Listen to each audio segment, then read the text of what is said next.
안녕하세요. 불타는 금요일인데 우리 페이스북 친구분들은 지금 금요일 잘 보내고 계신가요?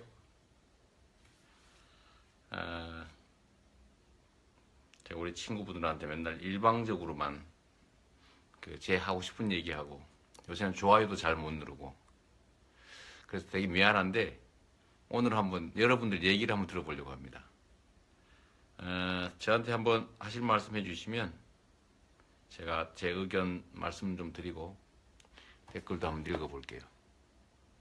논산 촌놈이신 김대수님 반갑습니다. 우리 박경근님도 계세요. 우리 박창숙님 저도 반갑습니다. 정성희님도 들어와 주셨고 이선희님 저도 흑입니다. 박서정님 여기서 좀 봐야 되겠는데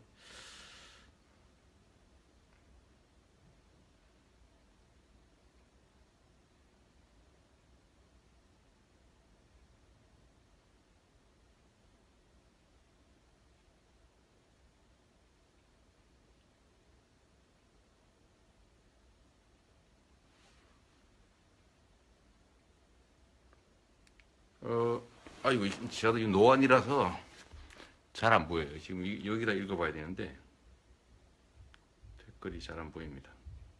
저도 이 노안이라서 잘 안 보여요. 지금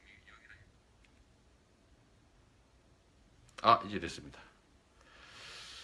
임주은님 화이팅입니다. 우리 이명주님 현직 역사교사시라고요?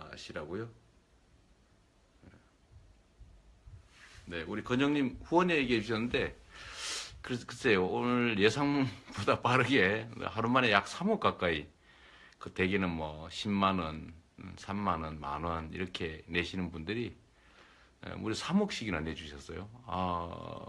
저 정말 감동입니다. 정말 감사해요. 제가 우리 여러분들, 여러분들의 뜻이 있지 않습니까? 공정한 세상을 바라는 저도 그렇지만 모든 사람들이 그런 꿈을 가진 세상 되면 좋겠어요.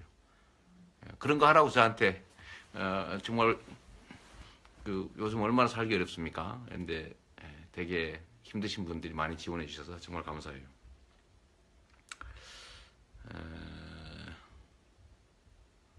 우리 이이님도 후원하셨다네요. 감사합니다, 이이님. 우리 이선희님, 시장님이 경선에 나오면 표를 갈라먹는데요.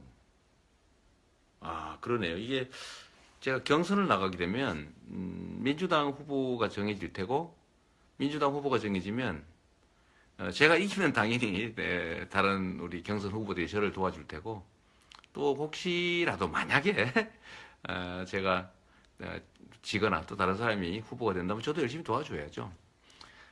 원래 경선을 치르면 탈당해서 무소속으로 출마하는 게 법으로 금지되어 있습니다. 그 주변에 좀 많이 알려주세요. 이게 사실은 이게 그런 것도 있을 겁니다. 경쟁을 하지 마라 이런 얘기일 수도 있는데 경쟁을 해야 우리 팀의 실력이 올라갑니다. 우리 전혜숙님 아이고 반가워요. 우리 조구경님 사랑합니다 해주시는데 저도 사랑합니다. 감사합니다. 우리 조구경님. 우리 박서정님 네 이재명입니다. 이영란님도요 사랑하는 시장님 해주셨는데 현수 엄마도 왔어요? 제가 요새 나경민님 저보고 맥주 한잔 먹으라고 그러시는데 제가 술을 못 먹어요. 뭐 먹을 수는 있는데 힘들어서 술을 먹으면 다음날 일정 소화가 잘 안 됩니다. 그래서 요새는 아예 술을 입에 안 대요. 선거 끝나면 이제 그동안에 밀어놨던 거 한꺼번에 다 먹어야죠. 우리도 한번 모여서 술 한잔 하죠. 화면이 누웠어요? 그렇구나. 제가 이 화면을 좀 돌려야 되겠다. 저도 왜 누워 보이나 했더니 제가 누워 있는 건 아닙니다. 이렇게 한 다음에 잠깐만요. 이렇게 해야 되나? 좀 거꾸로 되나 이러면? 이렇게 해야 되겠다.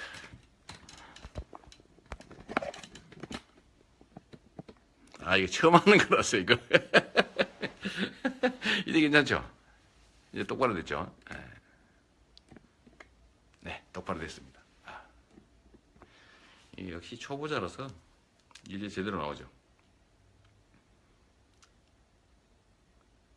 화면 괜찮죠?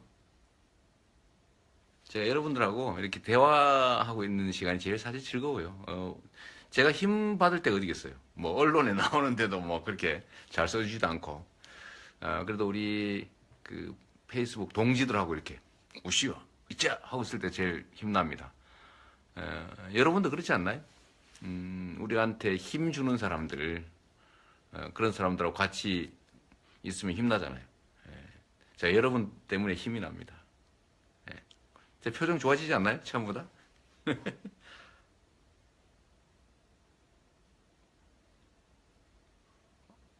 아이고, 이거 너무 빨리 넘어가는데?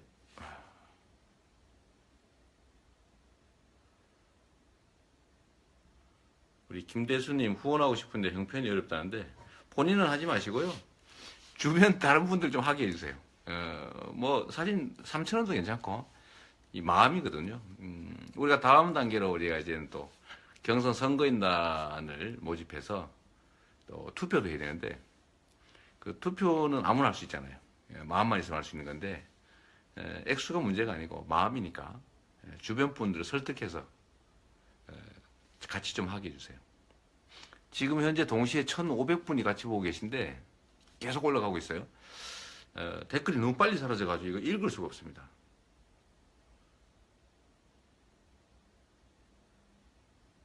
벌써 이 돈을 받네. 아이고, 이거 안 되겠다. 자, 좀 넘긴 다음에 다시 좀. 김형구님, 요즘 종편의 언론 조작이 너무 심하다. 이재명 대통령님, 아이고, 감사합니다. 개표도 수개표로 꼭 해야 됩니다. 아니면 저들에게 또 당할지도 모릅니다. 맞습니다. 이 수개표 문제는 좀 국회에서 이번 2월 중에 좀 처리해주면 좋겠는데, 우리 같이 노력하죠.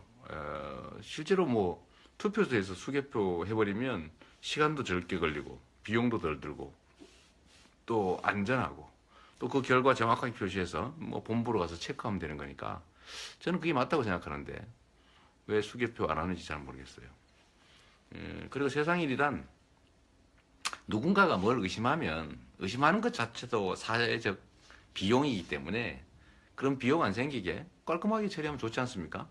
그래서 수개표 좀 했으면 좋겠어요. 송영길 의원이 또 발의도 했고 또 수개표 때문에 열심히 싸우는 분들 많으시니까 또 노력해보죠.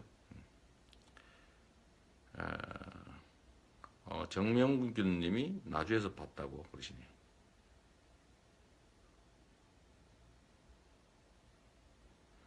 언론에서 이재명 얘기를 뺀다. 뭐 당연하죠.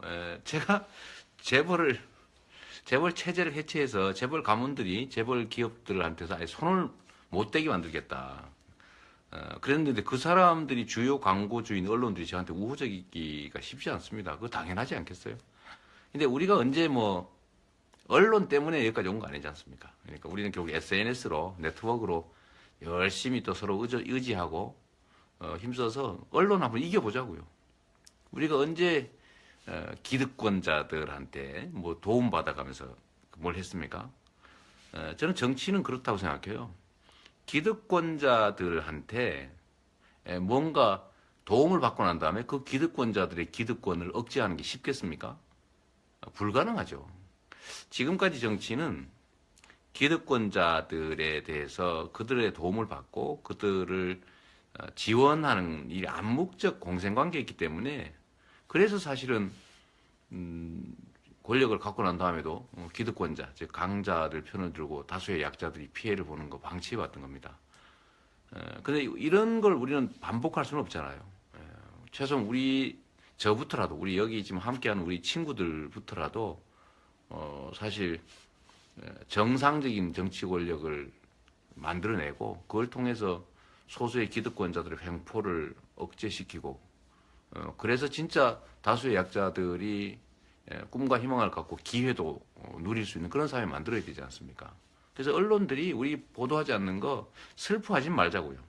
대신에 항의는 합시다. 언론들은 공정하게 보도할 의무가 있는 거니까 그렇죠? 언론사들이 전화도 한번 해주세요. 왜 안 내주냐, 빼주냐, 왜 빼느냐. 근데 제가 제 입으로 말하기는 어려우니까 우리 친구들이 좀 해주십시오. 우리 손가락 혁명 동지들이. 그리고 참 지금 말씀드리는 김에 그 부탁 하나 드릴게요. 좀 화나더라도 표현들은 좀 부드럽게 해주시면 좋을 것 같아요. 일부 감정을 좀 통제를 못해서 상대에 대해서 막 이렇게 험한 표현을 하는 경우가 있나 봐요. 근데 그거는 사실 옆에서 구경하는 사람들 입장에서 보면 보기가 안 좋습니다.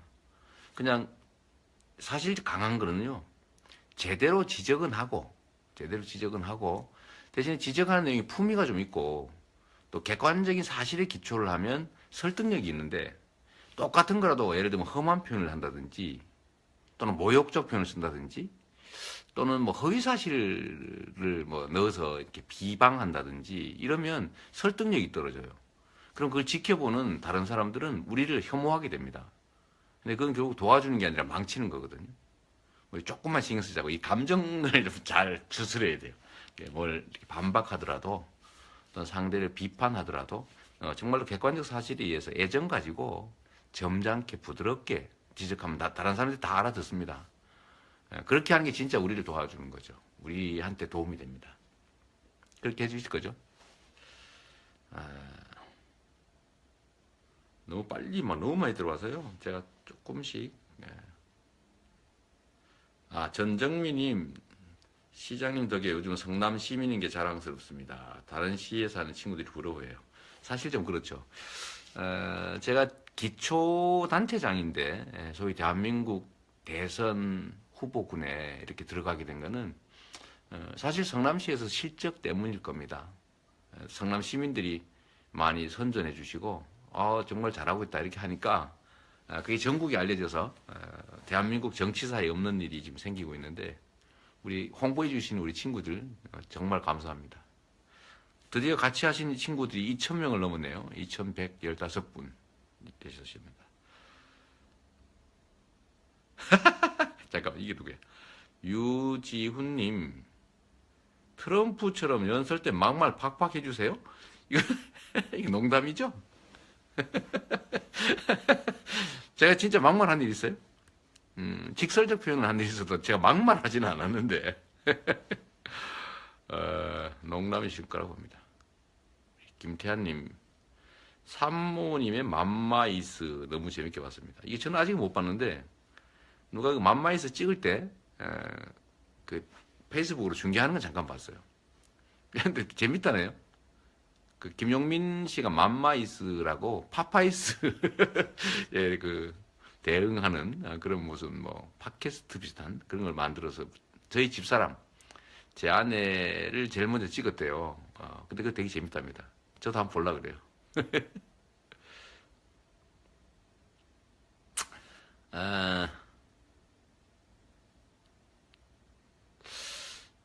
그래요. 배고 교육 정책 잘 보고 있습니다. 시장님 얘기처럼 재벌이 해체되기 전까지 교육은 변할 수 없습니다. 재벌 개혁이 되면 저 같은 사교육은 없어집니다. 맞아요. 이 교육 정책은 정말로 참 우리 모두가 겪는 고통이긴 한데 이 기회의 관문을 이만큼 이렇게 만들어 놓고 여기를 젊은 세대들 수십만 명이 통과를 해야 되니까 그 통과하는데 너무 고통이 큽니다. 근데 그 통과하는 규칙을 아무리 잘 만들어도 문제가 생겨요. 문제는 기회를 늘려줘야 되는 거죠. 그 기회는 사실은 산업, 경제, 고용 문제입니다. 정부가 강자 중심의 정책이 아니라 약자를 중심으로 한 정책을 취하면 그러면 사실은 다수가 기회를 누릴 테고 기회의 관문이 커지니까 경쟁도 좀 완화되고 그러면 사실 문제들이 많이 해결되죠. 그래서 이런 근본적인 문제를 놔두고 부분적인 거 그걸 고쳐서 문제를 해결하니까 뿌리가 있는데 안 고쳐집니다. 마치 대한민국의 우리 정치를 아무리 고쳐도 이 정치를 쥐락펴락하는 재벌들, 이 사회 경제 권력자들을 저희가 정비하지 않는 한, 그들이 계속 이 사회의 실제 뿌리로서 모든 문제를 일으키는데, 그 현상적인 거 정치 고친다고 고쳐지겠습니까? 비슷해요. 교육 문제도.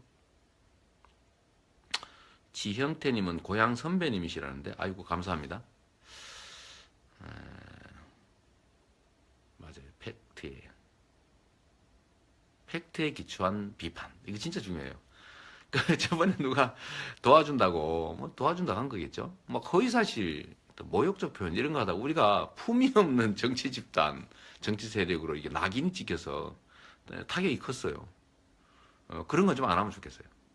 진짜 그래 줄 거죠. 좀 꼭 필요합니다.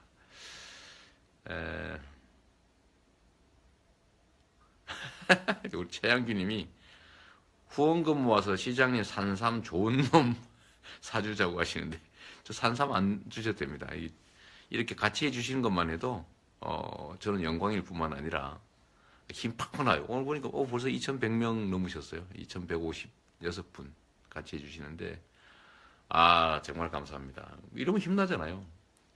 우리 지금 동시 접속해 주시는 2,200분 가까이 되는 분만 정말 입장 통일해서 뭐 예를 들면 후원도 좀 해주시고, 또 주변에 후원을 권장 좀 해주시고요. 본인들도 해주시겠지만 10만 원은 다 환급되잖아요. 약간 정성인데 그런 것도 좀 해주시고, 또 그 선거인단도 좀 같이 하자고 해주시고, 또 자원봉사도 좀 해주시고 이러면 정말로 큰 도움이 되죠.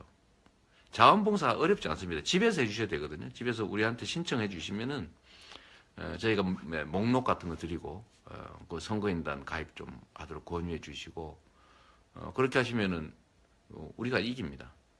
제가 이 경선 얘기 잠깐 할까요? 되게 뭐 여론조사 지지율 보고 이재명 약하다 이렇게 얘기하는데, 경선은요 적극적인 행동가들이 참여하는 겁니다. 근데 여론조사는 어때요? 여론조사는 이 전화를 누군가가 받습니다. 5천 명을 대표해서 전화를 받는데 95%는 전화를 아예 끊어버려요. 오면은 이거 뭐야 이거 이렇게 끊어버리고 귀찮게 이렇게 생각하시고, 그중에 한 5% 정도 좀 시간 여유 있고 좀 그런 분들이죠. 전화 받아가지고 누구 당선될 것 같습니까? 물어보면 텔레비도 많이 나오고 이 사람이 세다는데 뭐 세력도 많은데 이러면서 그 사람을 누르잖아요. 이게 여론조사예요. 근데 그런 사람들은 경선에 안 나옵니다. 물어보니까 그냥 대답하는 거예요. 그런데 경선 있지 않습니까? 2012년에도 모바일 투표 다 했는데, 그때 모바일 투표까지 포함해서 신청한 전국의 이 선거권자가 100만 밖에 안 됐어요. 100만 조금 넘었습니다. 근데 실제 투표한 사람 또 몇 명이냐면 60만 조금 넘었어요. 그러니까 30만 좀 넘으니까 문재인 지금 현 후보께서 과반수가 넘어가지고 결선 투표도 없이 그냥 후보가 되어버렸습니다. 30만 정도만 찍으면 그 후보가 된다는 거잖아요. 인구 5,100만인데 그 중에 30만 또는 50만, 뭐 많이 잡아서 100만, 그럼 2% 아닙니까? 100명 중에 2명, 1000명 중에 20명, 이 정도가 실제 투표를 하는데 1000명 중에 20명은 사실 많죠. 우리도 지지율이 지금 뭐 굳이 뭐 하면 한 10%, 8%, 10% 왔다 갔다 하니까, 그분들만 그 중에서도 예를 들면 그렇게 일부만 정말 열심히 찍으면 될 거거든요. 그래서 경선은 여론조사와 다른 결론이 많이 납니다. 그래서 대세는 없다 이런 얘기도 있고요. 그 제가 지어낸 얘기가 아니라 정치학 교과서에 유명한 얘기입니다. 대세는 깨지기 위해 있는 것이고 대세는 유지되지 않아요.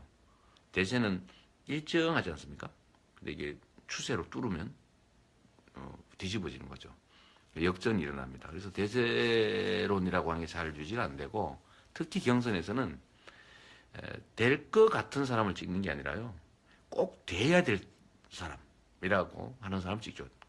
여러분도 그러지 않나요? 꼭 돼야 할 사람 찍으러 가지 않습니까? 이런 사람 많은 쪽이 이기는 거예요. 인구의 2%도 안 되는 사람들이 참여해서. 그래서 우리도 그 여론조사에 너무 연연하지 말자고요. 그 사실은 안 맞잖아요. 여론조사 맞은 거 봤어요. 작년 4.13 총선 전혀 여론조사 안 맞았죠. 다 새누리당이 뭐 180석 할 거냐, 뭐 200석 할 거냐 막 그랬는데 실제로는 뭐 전혀 그렇지 않았죠. 미국의 경선도 그랬고 또 미국의 대선도 그랬고 그건 사실은 전혀 안 맞았던 거 아닙니까? 자신감을 갖자고요. 정찬규 씨께서 3년 전부터 지켜봤는데 주위에도 항상 말했고 제 신념과 가장 적합했고 눈빛에 반했습니다. 제 눈 작은데 눈빛에 반했다는 처음 듣는 얘기입니다. 항상 앞으로도 응원할 거고 믿고 갈 겁니다.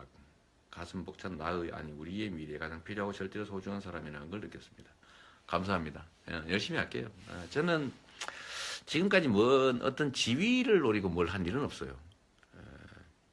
제 집사람이 요새 옛날 제 일기장, 그 공장 다닐 때 썼던 일기장, 그 일기장을 발견해가지고 그걸 읽고 있더라고요. 여기저기 출연 요청도 하고 오고 그러니까 읽고 있는데 그걸 보면서 집사람이 그 얘기를 해요. 자기가 시집 온 다음에 그 어려울 때나 또 지금이나 변한 게 하나도 없는 것 같은데 이 인간은 그 일기장을 봤더니 그 일기장에 나와 있는 그 꼬맹이의 모습이 지금 자기 남편 즉 저하고 너무 똑같더래요. 무슨 사람이 이렇게 안 변하고 똑같으냐? 뭐 이런 얘기를 하더라고요. 최근에 누가 그런 얘기합니다. 뭐 지지율도 정체중에 가니까 뭔가 변신을 해야 되는 거 아니냐. 세상 사람들이 이재명에 대해서 기대하는 게 이런 거 저런 거 있는데 거기에 맞춰서 좀 변신하는 게 어떠냐. 뭐 예를 들면 사드 문제나 또 한미 문제에 대해서 불안해하니까 그냥 좀 접고 친미적 태도 뭐 이런 거 좀 보여오면 어떻겠냐 이런 얘기들 많이 하세요. 그래서 제가 이런 얘기 드리죠. 제 진심인데 저는 어떤 지위를 탐해서 뭘 해본 일이 없습니다. 제가 필요한 건 그야말로 그 지위가 가진 권한이죠. 제가 성남시장이 된 것도 시립의료원 만들다가 그 시립의료원을 성남시에서 막았기 때문에 뭐 이런저런 사건으로 제가 수배가 돼가지고 교회 지하실에 숨어 있다가 내가 직접 시립의료원 만들자 이렇게 마음먹어 가지고 그때 시장 출마를 결심했거든요. 이게 시장 출마해서 6년 만에 당선이 돼가지고 결국 2013년에 착공해서 지금 이제 올해 완공이 됩니다. 사실 저는 시립의료원, 즉 공공의료 확보 운동을 완료하기 위해서 시장이 된 사람이었거든요. 그래서 지금도 만약에 저한테 누가 재벌하고 손잡으면 대통령 만들어줄게. 엄청난 돈도 주고 뭐 세력도 주고 막 보도도 사실 뭐 방송에 누구처럼 많이 나가면 제가 바로 1등 할 거거든요, 사실은. 좀 태도 바꾸고 이러면. 근데 제가 그래야 되겠습니까? 그래서 제가 그렇게 말씀드리는 거죠. 나를 내 마음에 없는 얘기를 해가면서 대통령 될 생각 없다. 그렇게 대통령이 되면 할 수 있는 일도 없는데 일도 못하는 대통령 왜 되냐. 제가 그래서 그거 안 한다고 했어요. 그렇게 대통령 될 거면 시켜줘서 도도 안 한다. 일 못하는 대통령 뭐하러 합니까? 차라리 시장이나 뭐 인권운동가 시민운동 하는 게 낫지요. 지금도 사실 그래요. 저는 시류에 맞춰서 저를 바꿔가면서 뭐 어떤 지위 얻고 싶은 생각 꿈에도 없습니다. 그렇게 살고 싶지 않아요. 그냥 제가 가지고 있는 생각, 원칙적인 생각, 가치 이런 거 그냥 끊임없이 주장하고요. 그걸 국민들이 동의하시면 동의하시면 저를 지지해 주실 거 아닙니까? 그러면 이제 일을 하면 되는 거고 그걸 우리 국민들이 영 뭐 받아들이기 어려워서 아직 너는 때가 아니다 라는 사람이 많으면 그럼 뭐 기다려야죠. 세상의 흐름에 따라 저를 바꿀 생각 전혀 없습니다. 그래서 저는 언제나 자신 있는 게 그래서 저는 뭐 어디서나 얘기하는 게 똑같아요. 가끔씩 제가 말 실수하죠, 그죠? 뭐 아직 좀 역량이 부족해서 그런데 그래도 기본적인 흐름은 한 번도 바꾼 일이 없습니다. 저는 말한 거 다 지켰고 지킬 수 있는 얘기만 했고 그리고 상황 따라 뭐 제 입장 바꾸지 않았어요. 그래서 저는 정말 자신 있는 게 저는 원고 없이 얘기할 수 있어요. 왜냐하면 제 마음속에 있는 얘기니까. 그리고 어느 상황에서 똑같은 질문을 받아도 걱정이 없어요. 왜냐하면 제가 남이 써준 얘기를 한 게 아니고 제 마음속에 있는 얘기를 했기 때문에 언제 얘기를 해도 내용이 똑같습니다. 그런 점들로 우리 페이스북 친구분들은 저를 인정해 주시는 거죠. 제가 그걸 압니다. 그래서 바꿔가면서 소위 이제 부안해동 해가면서 제가 자리를 놀릴 생각은 없어요. 저보고 고집세다고 자꾸 누가 좀 그러지 말라고 그러긴 하던데 그래서 저는 뭐 꿋꿋이 가려고 그럽니다. 그런 점을 여러분도 인정해 주시는 거죠. 현홍님께서 시장님과 대화할 수 있는 방법은 무엇인가요? 지금 좀 쓰시면 제가 읽어볼 거고요. 제가 오늘 처음으로 한번 해보는 건데 누가 하지 말라더라고요, 여기 집에서. 그래서 오늘 한번 이렇게 해보고 소위 우리 친구님들 반응이 좋으면 제가 좀 주기적으로 여러분들 의견을 한번 들어보려고 그래요. 왜냐하면 이제는 저번에는 메일, 쪽지 이런 것들 제가 많이 읽었는데 요즘은 시간 정말 너무 없어서요. 잘 못 읽어요.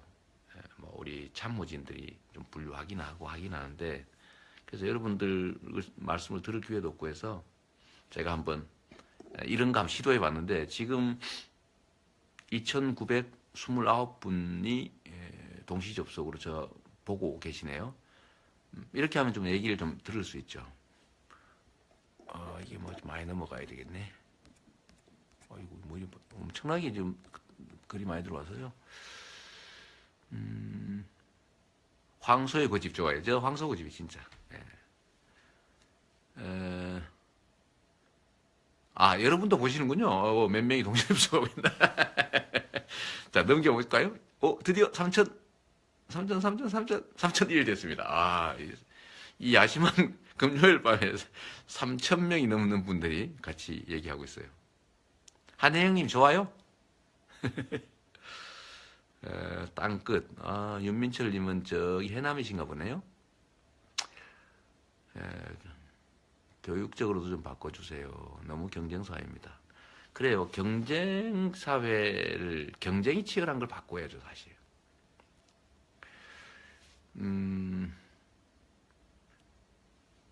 이주연님도 처음 해보시는 거예요? 좀 지나간 댓글 한번 읽어볼까요?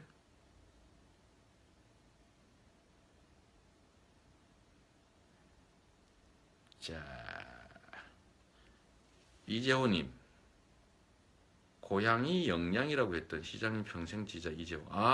그분이시구나. 제가 기억나요. 제 어머니도 고향이 영양 청기면 행화리. 우리 어머니가 청기면 출신이세요. 그 청기면에서 산을 넘으면 그게 예안면인데 그 산 넘는 첫 번째 영양군 청기면하고 안동군 예안면 요 경계 산꼭대기 거기가 저희 출생지예요. 요새도 하루에 버스가 한 번인가 두 번밖에 안 들어온대요. 제가 어릴 때 그 학교를 걸어 다녔는데요. 그 걸어가는 거리가 얼마냐면 한 6km 가까이 됐어요, 학교까지. 근데 초등학교 1학년 때면 이제 7살, 8살 요때 아닙니까?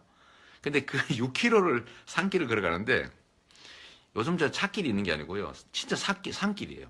산으로 이 오솔길이 있는 거 있죠, 산에. 그러니까 이렇게 아침에 걸어가면 나뭇잎들이 얼굴에 툭툭 걸립니다. 왜냐면 산길이니까. 근데 그 산길을 그 초등학교 1학년이 6km를 걸어서 간다고 생각해 보세요. 그런 산골에 살았어요. 그런데 제가 최근에 그 학적부라 그러나요? 생활기록부? 통신문? 그걸 읽어봤더니 1학년 때 이거 진짜 비밀인데 우리만 알고 다른 데 가르치지 마세요. 1학년 때 결석을 80일을 했더라고요. 지각 70일. 절반을 지각하거나 결석을 했더라고요. 그런 곳이었는데 우리 영양군 청기면이 고향인 분을만 봐서 반가워서 쓸데없는 소리 한번 냈습니다.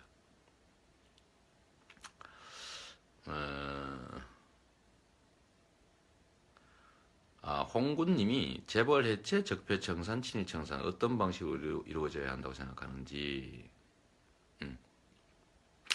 재벌 얘기 잠깐 할까요? 이제 오해가 있는데 여러분이 좀 알려주세요. 우리나라의 재벌이 사실 기업이 문제가 아니라 그 기업을 지배하고 있는 재벌 족벌들이 문제입니다. 가문들이. 이 사람들이 주식 지분이라고 그러죠. 주식을 5%도 안 갖고 있어요. 그런데 막 100% 완전히 지배하는데 이거 도덕적으로 지배하는 게 아니고 불법 행위를 하는데 기업을 이용해요. 그러니까 예를 들면 자기들의 재산을 상속하는데 기업들을 이용하죠. 이번에 이재용이 자기 그 총수집이 상속하는데 삼성물산 그다음에 뭐 이런 거 지금 이용해 먹었잖아요. 잠깐만요. 죄송합니다. 이게 지금 배터리가 다 돼가서 제가 배터리 잠깐 가져올게요. 잠깐만요. 안 되겠다. 잠깐만요.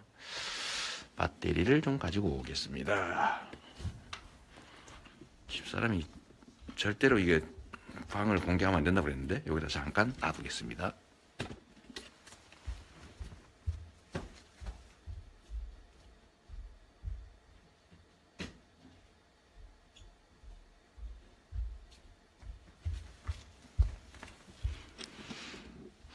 사실은요, 제 아내가 지금 광주 갔어요. 광주. 전라도 광주. 그래서 오라는 분이 많아가지고 갔는데 저한테 신신당부한 게 절대로 집을 대외적으로 공개하면 안 된다. 하면 죽는다. 이래가지고 제가 지금 몰래 하고 있는 거예요, 사실은. 됐다. 여러분도 저를 이 집에서 봤다고 하시면 안 됩니다.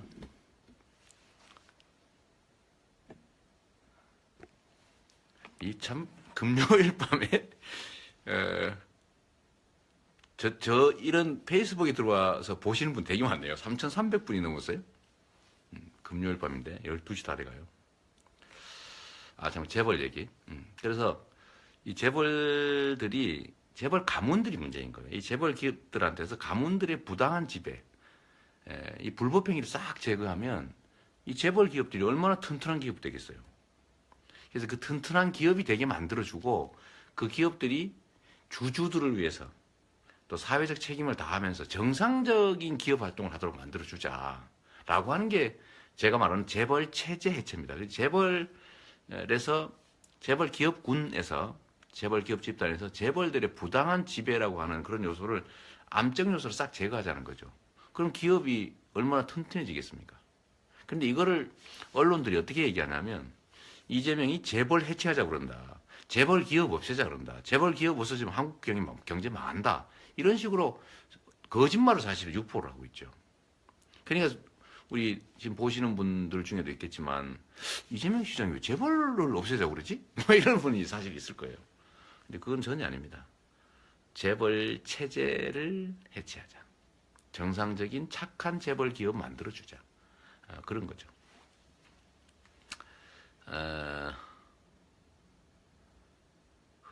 안현주님, 용역회사, 하청회사 좀 없어주세요. 이런 분도 계시고. 이것도 많이 지금 밀린 거군요. 노래도 한 곡 해달라고요? 이진우 선생? 이거 안 됩니다. 제가 사실 제일 좋아하는 노래가 있는데 밤에 떠난 여인이라고 혹시 여러분 아세요? 제가 노래 한번 할까요, 진짜? 제가 유행가 중에서 제일 먼저 배운 노래가 하남석이라는 사람의 밤에 떠난 여인입니다. 그걸 왜 배웠냐면 제가 동마고무라고 하는 공장에 76년 겨울에 다녔어요. 가을부터 이제 겨울까지 다녔는데 그 동마고무 회사에 그러니까 12살 때 다닌 거죠. 근데 12살 때 다니는데 이 동마고무 회사가 그 철야를 많이 시켰어요. 철야 여러분 아시죠? 밤새 일하는 걸 철야라고 합니다. 그러니까 밤 10시까지 일하는 건 야근이고요. 밤 10시 넘어가는 거는 철야라고 하는데 당시에 12시부터 새벽 4시까지 통금이 있었어요. 그래서 공장에서 철야가 이제 2시에 끝나는데 2시에 끝나면 집에 갈 수가 없잖아요. 통금 때문에. 그러니까 2시가 넘으면 4시까지는 공장에서 뭐 공장 바닥에 뭐 깔판을 까거나 뭐 제품 쌓아놓은데 그 위에 올라가서 자는 거예요. 2시간 동안. 자고 이제 4시 땡땡땡 뭐 이렇게 치면 이제 집에 가는 건데 그 2시간 동안 잠을 자기 어렵잖아요. 그때 2시간 동안 뭘 하냐면 주로 이제 그 장난을 치고 놀거나 이러는데 그 중에 저보다도 더 어린 애가 있었어요. 그러니까 초등학교도 졸업하지 않은 그런 그 소년 노동자, 꼬맹이 노동자가 있었던 거죠. 근데 그 친구가 키는 조그마한 강원도 친구였는데, 근데 그 친구가 저한테 노래를 가르쳤어요. 그 가르쳐준 노래가 동요가 아니고 그때 바로 유행했던 하남석의 밤에 떠난 유행이었습니다. 아시는 모르겠는데 하얀 손을 흔들며 입가에는 예쁜 미소 짓지만 뭐 이런 노래 있어요. 잘 안 돼. 저는 노래방에 가서 노래 잘하는데 미안합니다. 이게 귀 버리셨죠? 이진우 씨 괜히 이런 거 시켜가지고.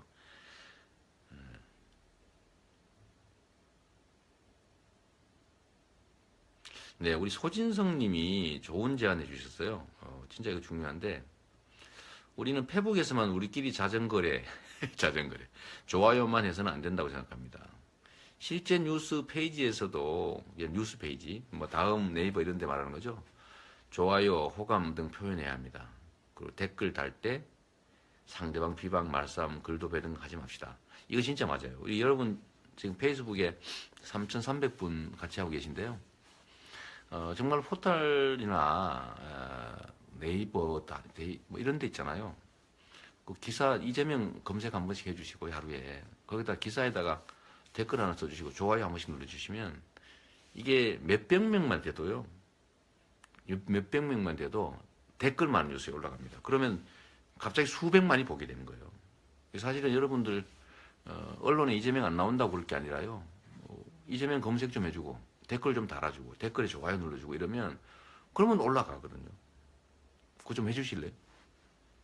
이게 작은 실천이죠. 이게 제가 자주 말씀드리는 건데 우리가 가진 힘은 작아요. 힘은 원래 기득권자들 가지고 있죠. 돈, 조직, 권력, 영향력 뭐 다 갖고 있지 않습니까? 근데 우리는 이런 거 없어요. 대신 숫자가 많다는 거죠. 근데 숫자가 많은 다수가 져요. 힘센 소수가 맨날 이겨서 나라가 이 모양이죠. 근데 왜 힘센 소수가 언제나 이길까요? 힘이 적은 다수가 에이 내가 뭐 이거 해가 무슨 도움이 되겠어? 이런 패배의식 때문에 행동을 하지 않습니다. 그냥 다 포기해버려요. 그런데 만약에 다수가 1인 1표인데 다수가 조금씩 행동한다고 생각해 보십시오. 그럼 역사를 바꿔요.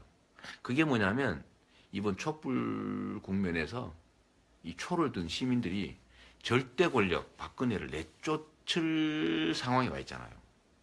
뭐 저들이 뭐 반격을 준비하고 있긴 합니다만. 그러니까 이게 촛불을 드는 행위가 사실은 정말 바람 불면 꺼질 수도 있지 않습니까? 김진태가 얘기한 것처럼. 참 그 김진태라는 친구가요. 제 사법연수원 동기입니다. 동갑내기. 근데 하여튼 그건 딴 얘기고. 작은 실천을 다수가 하면 그게 역사를 바꾸는 거대한 그냥 물결이 되는데 우리가 잘 안 하죠. 그래서 우리도 댓글 좀 달아주십시오. 좋아요도 한번 눌러주시고. 이게 언론에서 안 써도 그러면 포털 사이트에 올라가고 그러면 누군가가 댓글만 뉴스네? 이렇게 보면 그 수십 수백만으로 확장되니까 사실 9시 뉴스만 나오는 만큼 효과가 있을 수도 있어요. 네, 그런 거 좀 도와주십시오. 5년 전에 베트남 오기 전에 트위터에 마팔해 주셨는데 토끼 갑상이에요? 김민씨? 반갑습니다.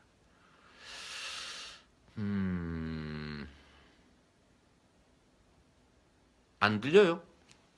진짜? 잘 안 들리세요? 난 볼륨은 조정할 수가 없는데. 잘 들리세요? 안 들려요?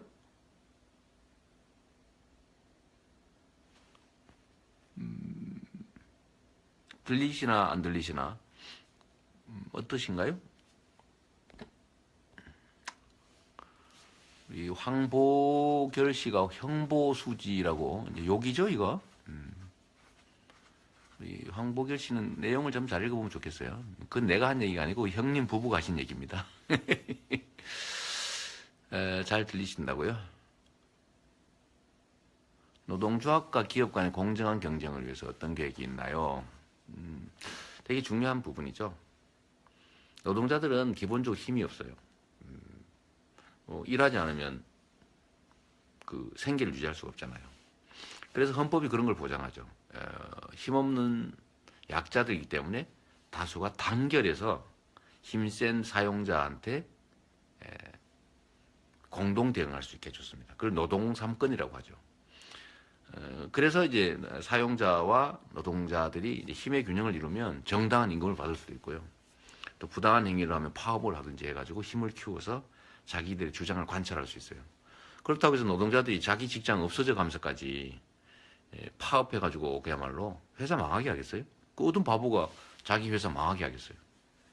근데 그건 사실은 다 억지 소리죠. 그런데 우리는 방송이나 신문이나 이런 데서 하도 많이 들어서 노조 만들면 회사 망하는 줄 알아요. 근데 이 노조를 만들어야 또 노조가 강해야 회사가 튼튼해집니다. 이거 빈말이 아니라요. 이거는 뉴딜 정책. 그러니까 루즈벨트가 대공황 때 그 공황 상태의 미국 경제를 살리기 위해서 취한 정책 중에 제일 핵심적인 정책이 바로 노동자 강화입니다. 그전에는 노동자들이 단결을 하면 아니 왜 편을 짜가지고 달래들지? 왜 이렇게 해가지고 그걸 반란죄로 처벌하고 그랬어요. 그냥 노동자들이 힘이 약하잖아요. 그러니까 힘센 기업들이 계속 노동자들을 착취했어요. 그래서 기업들이 계속 강해지죠. 그러니까 기업들은 돈을 벌어가 차곡차곡 창고에 쌓기 시작한 겁니다. 시중에 돈이 없어져요. 그래서 결국 뭐가 왔냐면 대공황이 온 거예요. 그래서 이거를 루즈벨트가 바꾸기로 마음먹은 겁니다.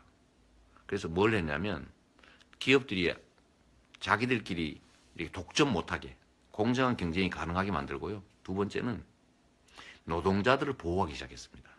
그리고 노동자들이 단결해서 회사의 사측에 대항할 수 있게 만들었죠. 그리고 세 번째가 뭐냐면 이 대기업들 부당하게 과도한 소득을 쌓고 있는 데다가 세금을 많이 걷어가지고 복지 정책을 하기 시작한 거예요. 국민들의 주머니를 채워주기 시작한 거죠. 그때 미국은요 세율 높을 때가 91%를 세금으로 걸 때도 있었어요. 그러니까 누진제를 하는데 일정 액수 이상은 세금을 91%를 내고 9%만 갖는 거예요. 예를 들면 지금 예를 든다면 이런 거죠. 소득세가 조금 벌 때는 거의 안 내잖아요. 내고 좀 많이 벌면 더 내고 더 내고 하는데 예를 들어 한 사람이 우리나라 국민 경제가 1년에 1600조 정도 됩니다. 국민 총생산이. 그런데 누가 1000조를 벌었다고 생각해 보세요. 그럼 1000조를 벌어가지고 그냥 쓸 데가 없으니까 창고에 쌓았어요. 소위 사내유보금 이런 걸로. 그럼 500조밖에 안 남잖아요. 600조밖에. 그러면 다음에 경제가 살겠어요, 죽겠어요. 그러면 1000조 너무 많다. 그러니까 여기에 대해서 세금을 12% 이렇게 걸어도 답이 안 나오니까 누진을 해가지고 500조 이상 번 거는 70% 세금을 내라 이렇게 한 거죠. 그래서 세금을 많이 걷어서 국민들한테 복지 지출을 하니까 국민들이 구매력이 늘어나잖아요. 그래서 경제가 다시 살아난 거예요. 그래서 우리나라도 지금 노동자들 탄압할 게 아니고 노동자들을 보호하고 노동자들의 단결권을 강화해서요. 사용자들하고 싸울 수 있게 해줘야 된다. 특히 삼성그룹이 노조 없는 게 회사 방침이라는데 노동조합은 대한민국 민주공화국 헌법이 노동상권을 보장하고 있잖아요. 헌법이 보장하는 권리인데 그거를 못하게 하겠다는 회사가 말이 됩니까? 그래서 삼성에 반드시 노동조합을 만들어야 돼요. 그래서 노동조합들이 삼성 회사하고 이렇게 경쟁을 해서 힘을 키운 다음에 좀 더 많은 보수를 받아야 그 사람들이 중산층이 되고 또 하청업체도 좀 없애고 사내 여창도 없애고 하청업체도 부당하게 많이 뜯지 못하게 하고 이렇게 해야 대한민국 경제가 삽니다. 근데 노동조합을 못하게 하니까 어떻게 돼요? 세상에 거의 최저임금에 가까운 사내하청 유지하고, 반올림이라고 아시나요? 삼성 LCD에서 일하다가 산재로 백혈병 걸리는 사람들, 그 200명이 넘는다는데 산재 처리를 안 해줘요. 보상도 잘 안 해줘요. 노동조합이 없기 때문에 이렇게 된 거죠. 그래서 노동조합을 강화해야 됩니다. 이거 매일 해달라고요?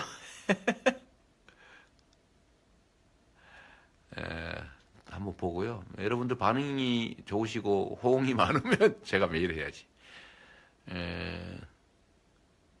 또 뭐 많이들 써주셨는데 너무 많아서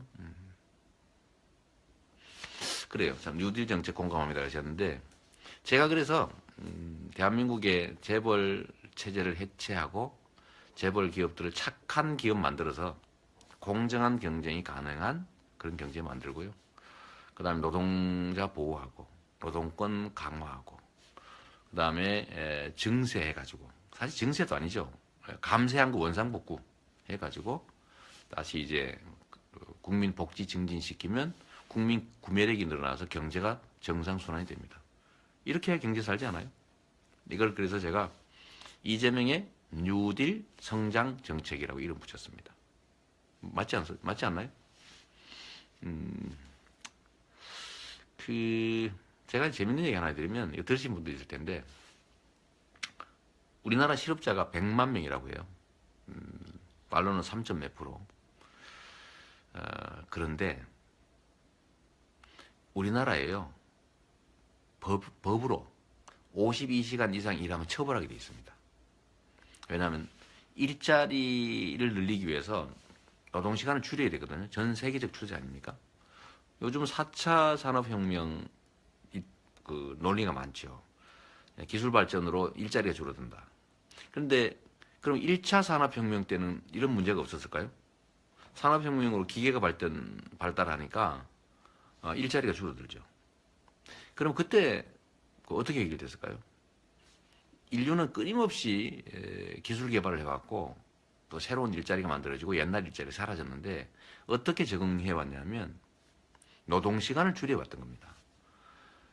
아주 먼 오래전에는 그 새벽에 해 뜨기 전에 나가서 일하고 해질 때까지 일하고 집에 와서는 등불 켜놓고 일하고 이렇게 해도 겨우 먹고 살았잖아요. 근데 기술이 발전하니까 그러면 실업자가 막 생겨났느냐? 그게 아니죠. 노동시간이 줄어들면서 많은 사람들이 이제 해 있을 때만 일하게 되고, 또 그것도 나중에는 10시간 일하는 걸로 가고 나중에 8시간 일하고, 요즘은 OECD 뭐 이런 선진국들 유럽 이런 데는 7시간 또 6시간 이렇게 일합니다. 하루에. 그런데 우리나라는 세상에 52시간 이상 일하는 사람이요 354만 명이 된대요. 근데 이 52시간 불법적으로 일하는 사람들의 그 초과 근로 시간, 불법 근로 시간, 요것만 법률적으로 확실하게 처벌하면 없어질 거 아니에요? 그러면 요거 없어지면 일자리 몇 개 생기냐면요, 일자리가 33만 개가 순식간에 생겨납니다. 그것만 해도. 그러면 실업자의 3분의 1을 해결할 수 있어요. 그런데 노동부가 이렇게 하지 않습니다. 노동부는요, 52시간 일하는 거 너무 적다고 68시간 일해도 된다고 법에 어긋나는 지침을 노동 현장에 보내가지고 불법 노동을 갖다가 방치하고 권장하고 있어요. 이 정부가 사용자들 편, 회사 편 드느라고 이 모양이 된 거죠. 그래서 정부가 법대로만 하고 다수의 약자들을 보호하는 일만 제대로 해도 이렇게 많은 사람이 쉽게 잘 살 수 있는데 왜 우리는 그게 안 될까요? 이게 국가 권력을 담당한 권력자들이 강자들하고 인연이 너무 깊어서 강자들의 편을 들기 때문에 그렇습니다. 진짜 슬프죠. 그냥 정상적으로 권력 행사만 해도 얼마나 세상이 좋아지는데요. 제가 성남시장을 하면서 제가 잘한 건 특별히 없거든요. 그냥 나쁜 짓 안 하는 게 제일 중요해요. 권력을 가지고 그걸 개인적으로 뭐 다른 용도, 사익을 취하기 위해 쓰지 않는 게 중요해요. 두 번째 중요한 거는 공정하게 하는 겁니다. 왜냐하면 이 권력자들이 가진 권한과 예산이라고 하는 건 국민의 것이잖아요. 대신 맡긴 건데 이거를 자기 마음대로 막 자기 편이라고 막 주고 뭐 힘없고 약하다고 안 주고 힘센 데다가 주면서 거기다 이익 좀 나눠 갖고 이러면 되겠어요? 부정부패하지 않고 공정하게만 해도 엄청나게 잘합니다. 잘하는 겁니다. 그래서 제가 부정부패에 대해서 이렇게 치열하게 열심히 싸우죠. 대통령 돼도 SNS 아이디는 안 바꿀 거죠. 당연히 안 바꾸죠. 제가요, 여러분들 아시나 모르겠는데 제가 명함에 제 핸드폰 번호를 기록해서 다니면서 명함 주잖아요. 혹시 받으신 분 있을 텐데 저는 그 전화번호가요, 제가 옛날 변호사 할 때 쓰던 그 번호입니다. 처음부터 쓰던 그 번호. 저 앞으로도 안 바꿀 거예요. 근데 SNS 아이디는 왜 바꾸겠어요? 당연히 그냥 가지고 있으면서 가끔 심심할 때 이렇게 여러분들하고 대화도 하고 그래야죠. 그게 사람 사는 재미 아닌가요? 이종민님께서 국민은 개돼지가 맞습니다. 종민님 아닙니다. 가끔 그렇게 보여도 저는 국민들을 믿어요. 이번에 촛불 시위 나오신 우리 국민들 보셨잖아요. 대단한 사람들입니다. 전 세계 어디에도요, 이렇게 수십만, 수백만이 모여가지고 시위를 하는데 그릇 깨진 사람 하나도 없고요. 꼬집 핀 사람도 없고 청소 깨끗하게 하고 어디 유리창 하나 안 깨지고, 이거 전 세계 인류 역사에 없던 일입니다. 위대한 국민들 맞아요. 개돼지 아닙니다.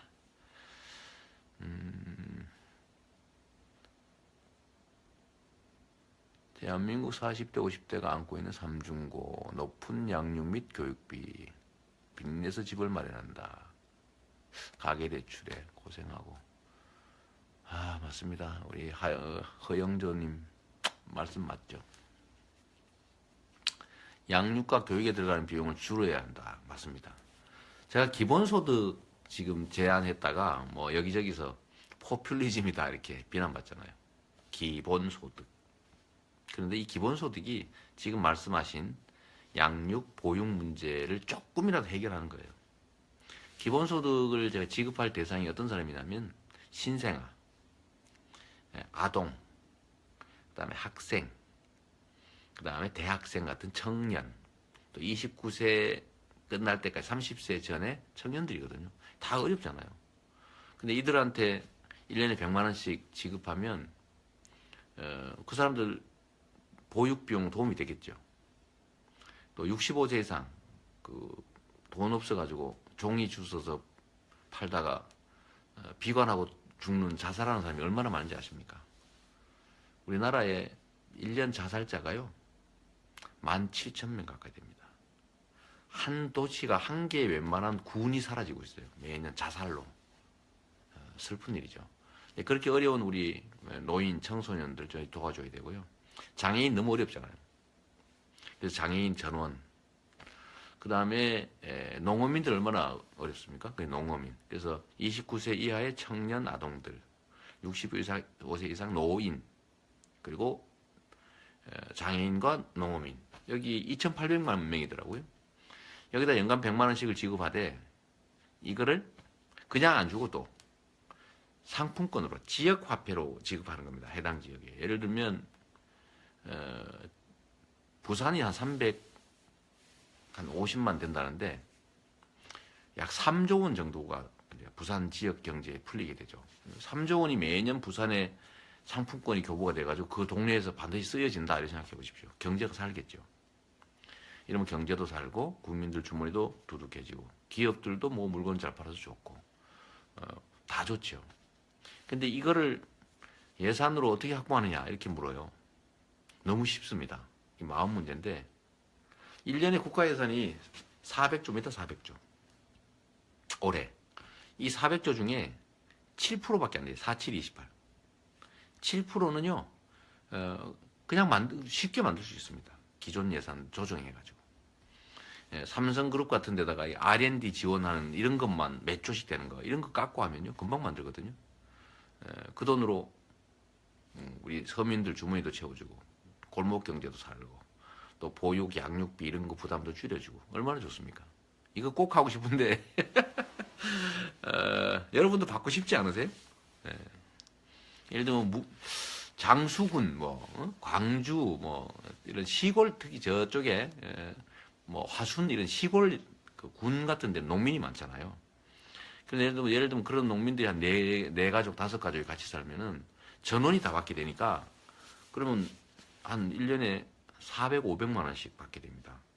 엄청나게 도움되죠. 근데 그걸 반드시 그 동네에 가게에서만 쓰게 하면 그 또 동네 자영업자들 다 살아나잖아요. 이게 진짜 경제거든요. 이게 아까 얘기했던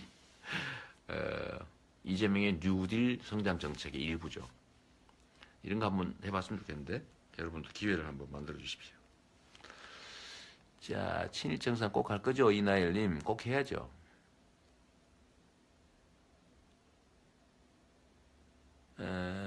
권무영, 천무영님 이재명 대통령 만들기 가입 부탁드려요. 근데 제가 전에는 제 페이스북 가입은 제가 하는 게 아니라 막 강제 가입이 되던데 저번에 누가 이상한 거 만들어가지고 또 저를 강제 가입 시켰다가 제가 또 엄청나게 비난받았어요. 제가 보기는 하니까요. 열심히 해주세요. 대포폰스라고요?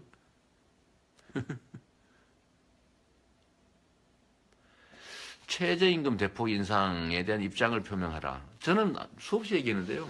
최저임금 10,000원으로 올려야 된다고 생각합니다.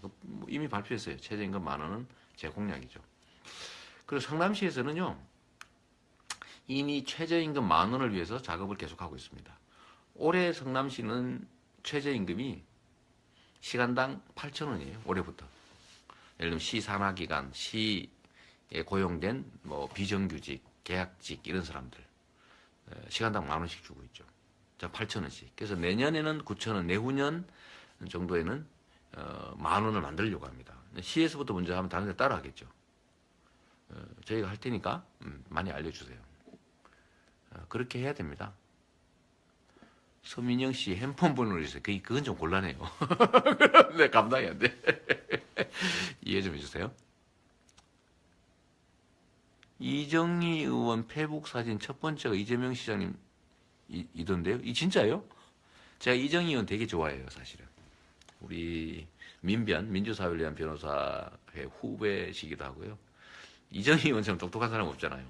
근데 되게 통합진보당이 이제 강제 해산돼서 지금은 이제 당 활동을 안 하시는데 정말 가슴 아프고요. 저는 통합진보당이 위헌 판결 받고 그 해산된 것은 잘못됐다고 생각하는 사람입니다. 그 언젠가는 재심 청구해서요 다시 복구해야 될 겁니다. 저는 그게 정의라고 봐요. 더군다나 그 소속 의원직을 박탈한 거는 그건 그 자체가 저는 헌법 위반이라고 봅니다. 그러면 안 되죠, 그죠?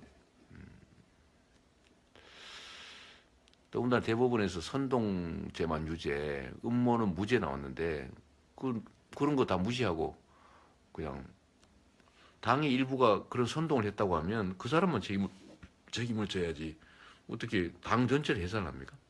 논리적으로 말이 안 되죠. 재밌는 이야기 해주세요. 이 카프라체? 이 양반 어디서 많이 보던 분이신데 무슨 얘기 해드릴까요?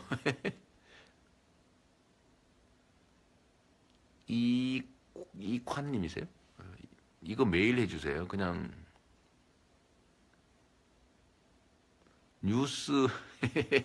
뉴스는 여러분이 보세요. 저도 잘 못 보는데요.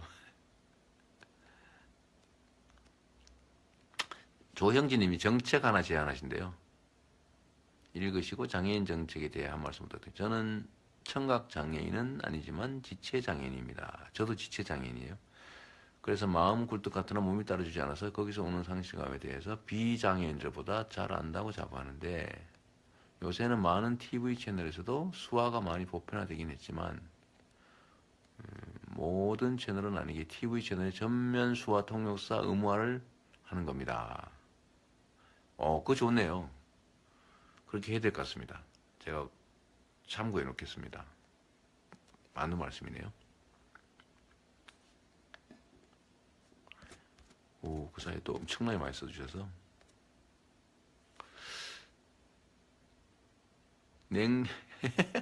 냉장고에 잼이 있었다. 재밌는 이야기 끝? 이게 완전 김경민님 완전 아재 개그. 응? 아재 개그 하기 없기. 우리나라 월성 원전 어떡하나요? 이건 제가 며칠 전에 입장 냈는데요. 원전 제로 와야 됩니다. 이 원전이 핵발전이죠, 사실은 솔직히. 원전도 우아하게 이름 바꾼 건데, 이 핵발전소는요, 이 핵발전으로 생기는 전기가 싸다고 우리가 교육받았는데, 실제로는 안 싸요. 왜냐하면 비용 계산을 직접 비용 말고, 이게 사고가 났을 경우에 그 처리 비용, 또 그 위험 비용, 만약에 고리나 이런 그쪽 지역에 원자력 발전소가 진짜 후쿠시마처럼 사고 나고 싶죠. 그거 어떡할 거예요, 그게. 그래서 그 위험 비용을 돈으로 계산하고, 그 다음에 여기서 나오는 온갖 그 폐기물들 있지 않습니까? 그거를 한두 해도 아니고 수백, 수천 년 동안 관리해야 되는데, 그 비용을 계산하면요, 절대 싼 에너지가 아닙니다. 그래서 이거를 저는 원전을 없애야 된다. 그러니까 당장 없애는 게 좀 어렵다고 하니, 이미 내구연한 지난 거는 다 빨리빨리 폐쇄하고요. 새로 짓는 거 하지 말고, 있는 건 좀 지나가게 한 다음에 대체 에너지, 신재생 에너지 이런 쪽으로 산업화를 바꿔야 돼요. 그래야 일자리도 생깁니다. 선진국들 다 하는데 우리만 안 하고 있어요. 이 원자력 마피아 때문에 그런다고 보통 얘기하죠. 하면 안 됩니다. 월성 원전은 폐쇄해야죠, 그죠? 기간 지났는데.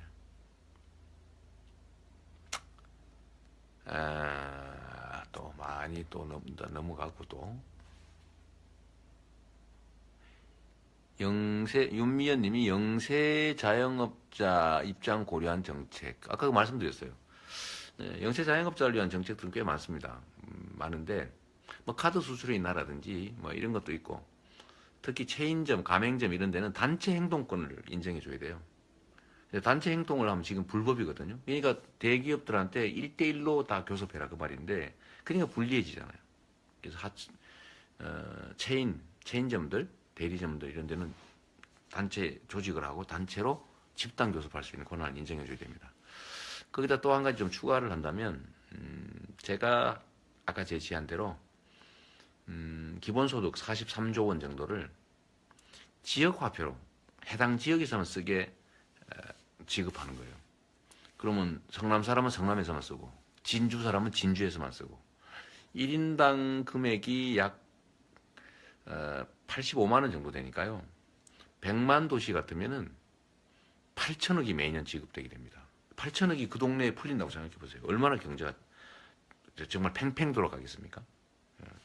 그게 사실은 저는 560만 자영업자가 43조 원이면요, 한 700만 원에서 800만 원 정도 매출을 올릴 수가 있어요. 모든 자영업자가.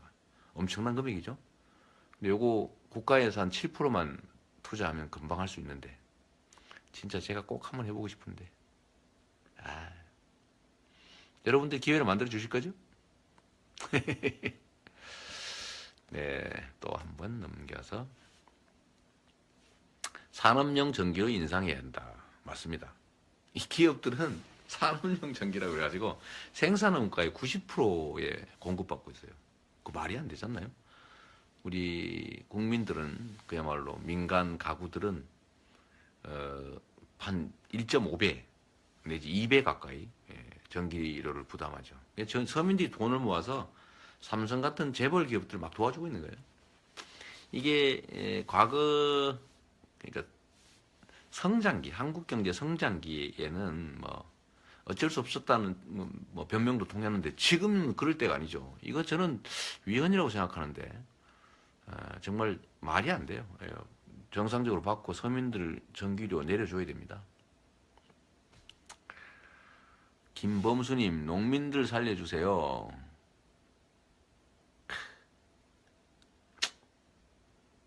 제가 기본소득 설계하면서요, 각 부문들이 있는데 그 중에서 나이대 말고, 그러니까 29세 이하, 65세 이상 말고 부문별로 기본소득 지급 대상으로 저희가 선정한 게 장애인하고 농어민, 축산민 이 두 가지밖에 없어요.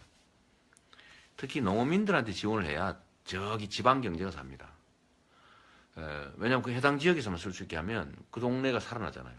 농민들은 사실 전략 산업입니다. 식량이 무기화될 텐데 나중에 우리가 농업 다 없애놓으면 큰일 나거든요. 그래서 보조를 해야 됩니다. 전 세계에서 농업은 다 지원해요. 전부 지원합니다. 일본만 해도요, 가구당 800만 원 가까이 지원합니다. 근데 우리나라는 얼마 지원하냐면 160만 원 지원하고 있어요. 스위스 얼마 하는지 아십니까? 1년에 2,500만 원 지원합니다. 농업을 살리기 위해서. 캐나다, 미국 이런 데는 보통 한 1,000 몇백만 원씩 지원하죠. 근데 우리나라는 160만 원 지원해요. 그러니까 농민들이 살 수가 없죠. 농민들 보고 죽으라는 얘기입니다. 그래서 시장 개방으로 재벌 대기업들은 덕을 봤지만 우리 농민들은 손해를 봤으니까 농민들한테 특별히 지원할 필요가 있다고 해서 제가 농어민 기본소득을 도입했어요. 그래서 농가는 다 100만 원씩 지급하는 걸로. 구성원당 뭐 농민 가족이 5명이다. 그럼 500만 원 지급하는 거죠. 이렇게만 해도 아마 상당히 농가 소득에 도움이 될 겁니다. 우리 한송이 님이 안 사요 그러는데 뭘 안 산다는 거죠?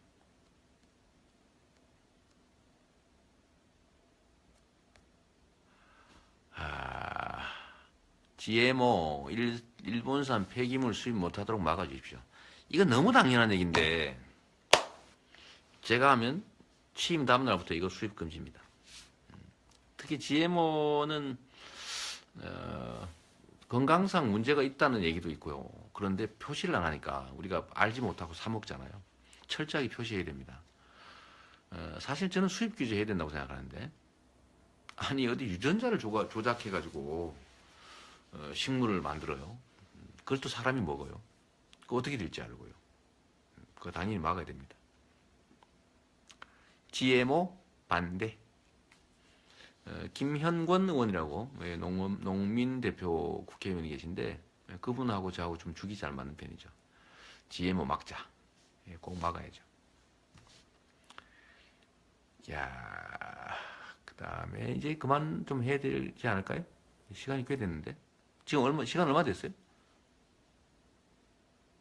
아시는 분이 없구나.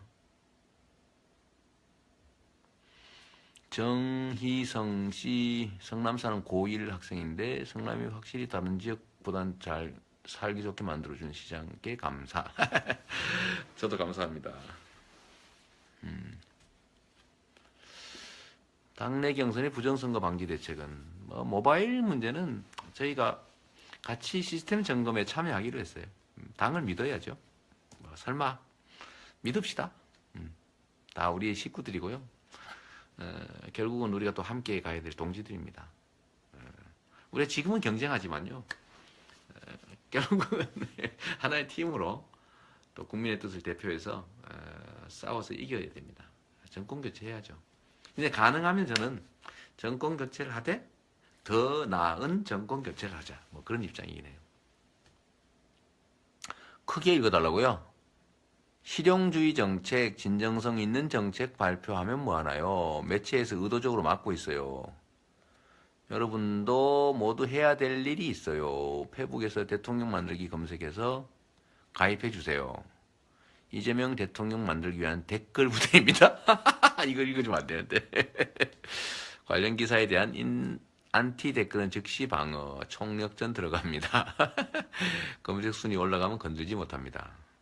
지혜흥님인가요? 지혜홍이겠죠? 홍님 글이었어요.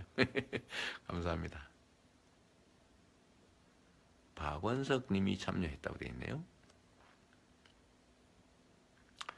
조류 독감도 못 맞고 있는 나라. 진짜 웃깁니다. 이제 조류 독감 얘기 한번 해드릴까요? 진짜 기가 막히는 뉴스인데 얼마 전에 조류 독감이 확산됐잖아요. 근데 한국에 우리나라의 토종닭 협회라고 하는 게 있어요. 이 농민들인데 안 됐죠. 이 토종닭을 못 파니까 농민단체에서 정부에 요구를 한 겁니다. 토종닭은 거래하게 해달라. 이 농림수산부가 토종닭 협회가 좀 세니까 거기 요구를 들어준 거예요. 토종닭은 팔아도 된다고 뭐 이런 예방 조치를 하고 팔아라. 그런데 전국에서 토종닭이 제일 많이 팔리는 데가 성남 모란시장이거든요. 근데 성남 모란시장에 토종닭을 갖다 팔면은 조류 독감이 어떻게 되겠어요? 예방 차원에서 다 막 이렇게 메모를 하고 그러는데. 그래서 제가 안 된다. 그래가지고 제가 농림부 보고 미쳤습니까? 어떻게 토종닭은 괜찮다고 예외를 합니까? 조류는 조류인데 토종닭도 실제로 이제 조류독감 걸리고 있었거든요. 보고상으로. 그래서 농림부가 제가 얘기하니까 취소를 했어요. 취소를 했는데 이 토종닭 협회가 이재명이가 항의하는 바람에 토종닭 팔 수 있었는데 못 팔게 됐다고 성남시청에 가서 항의 데모를 하기 시작한 거예요. 그 여러분 어떻게 해야 됩니까? 데모하면은 그냥 봐줘야 되나요? 근데 문제는 저는 안 들어줬죠 물론. 근데 그분들한테도 미안하게 됐지만 정부가 보상 대책을 제대로 해주든지 이렇게 해야지. 세상에 토종닭 먹는 예외로 팔아도 된다고. 이렇게 정책을 하니까 조류독감이 잡히질 않아요. 그래서 수천만 마리를 지금 메모를 했잖아요. 3천만, 제가 보기로는 3천만 마리 넘은 것 같은데. 진짜 황심합니다. 정부가 그러고 있어요. 1시간 됐다네요. 이제 그만해야 되겠다. 여러분 이해해 주시겠죠? 자, 마지막. 힘내라. 트리스탄 리께서 이재명 힘내라고 있어요. 진짜 힘납니다. 또 이승민, 박근혜 착해요? 안 착하죠. 대통령 안 되면 성남으로 이사 갑니다. 제가 이사 안 오게 해드릴게요.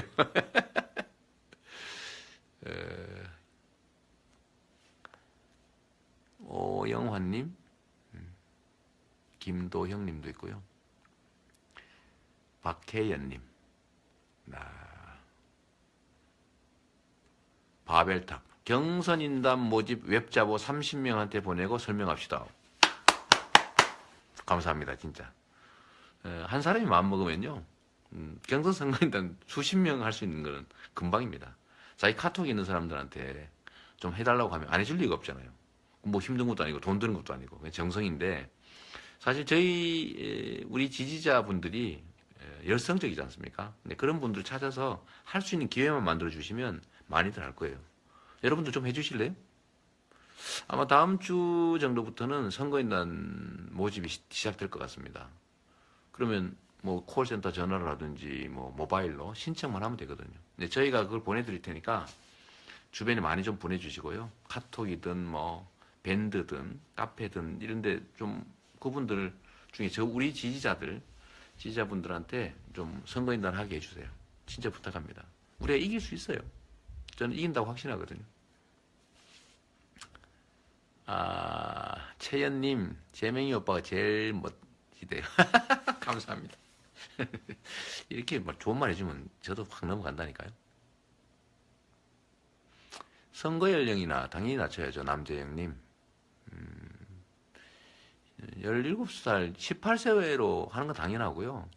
누가 그러더라고요. 그 말 진짜 일리 있던데 18세 되면 군대 가잖아요.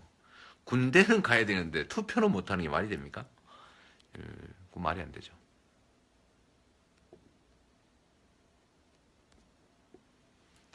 비례대표제를 폐지하면 안 되고요. 비례대표제는 최현우님 확대해야 됩니다. 표의 등가성을 확보하기 위해서 좀 문제죠. 군사정보보호협정 폐지해야죠. 그건 1년 단위로 갱신하게 되기 때문에 한일 군사정보보호협정은 그냥 대통령이 마음먹으면 폐지할 수 있어요. 그건 별로 걱정 안 해도 됩니다. 누가 되느냐 문제겠죠.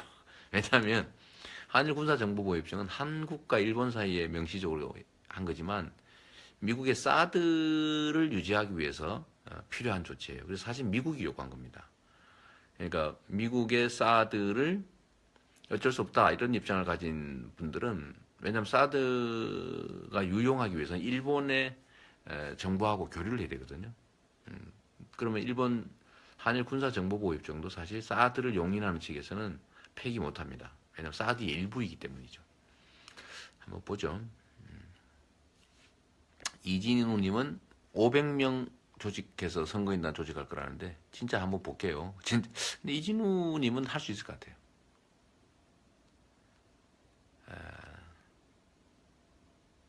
통신료 내리기. 통신료도 내려야죠. 너무 비싸요. 너무 비싸고 과도한 통신료를 내려야지.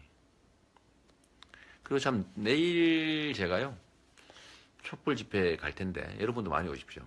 촛불 집회를 가는데 촛불 집회 가기 전에 제가 삼성 본사 사옥 앞에 가가지고 리코법이라고요. 범죄 수익 환수법 제정하자라는 기자회견을 할 겁니다. 여러분 상식적으로요. 범죄 행위를 해서 돈을 모았으면 그거 뺏어야 되는 거 아닙니까? 근데 우리나라는 범죄 행위를 해서 돈을 모아도요. 형사처벌만 하지 돈을 뺏질 않아요. 그러니까 어떤 일이 벌어지냐면 죄를 지어서 돈을 버는 게 유리해요. 심지어 뭐 돈을 뭐 300억을 사기를 쳤다. 그러면 징역 한 3, 4년 살거든요.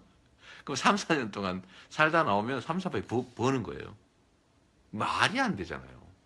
그래서 범죄 행위로 번 수익은 100% 환수시키자.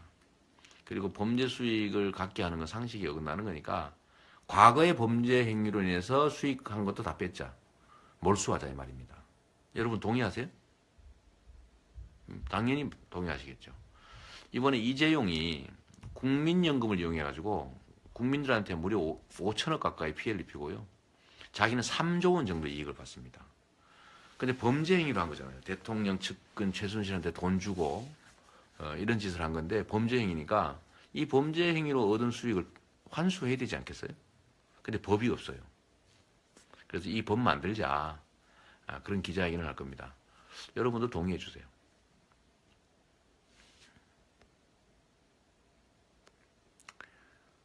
김기덕 님이 이런 글을 해주셨어요. 네이버 다음에서 이재명 검색 많이 해주시고 기사에 좋아요 댓글 꼭 남겨주세요. 저도 부탁 좀 드릴게요.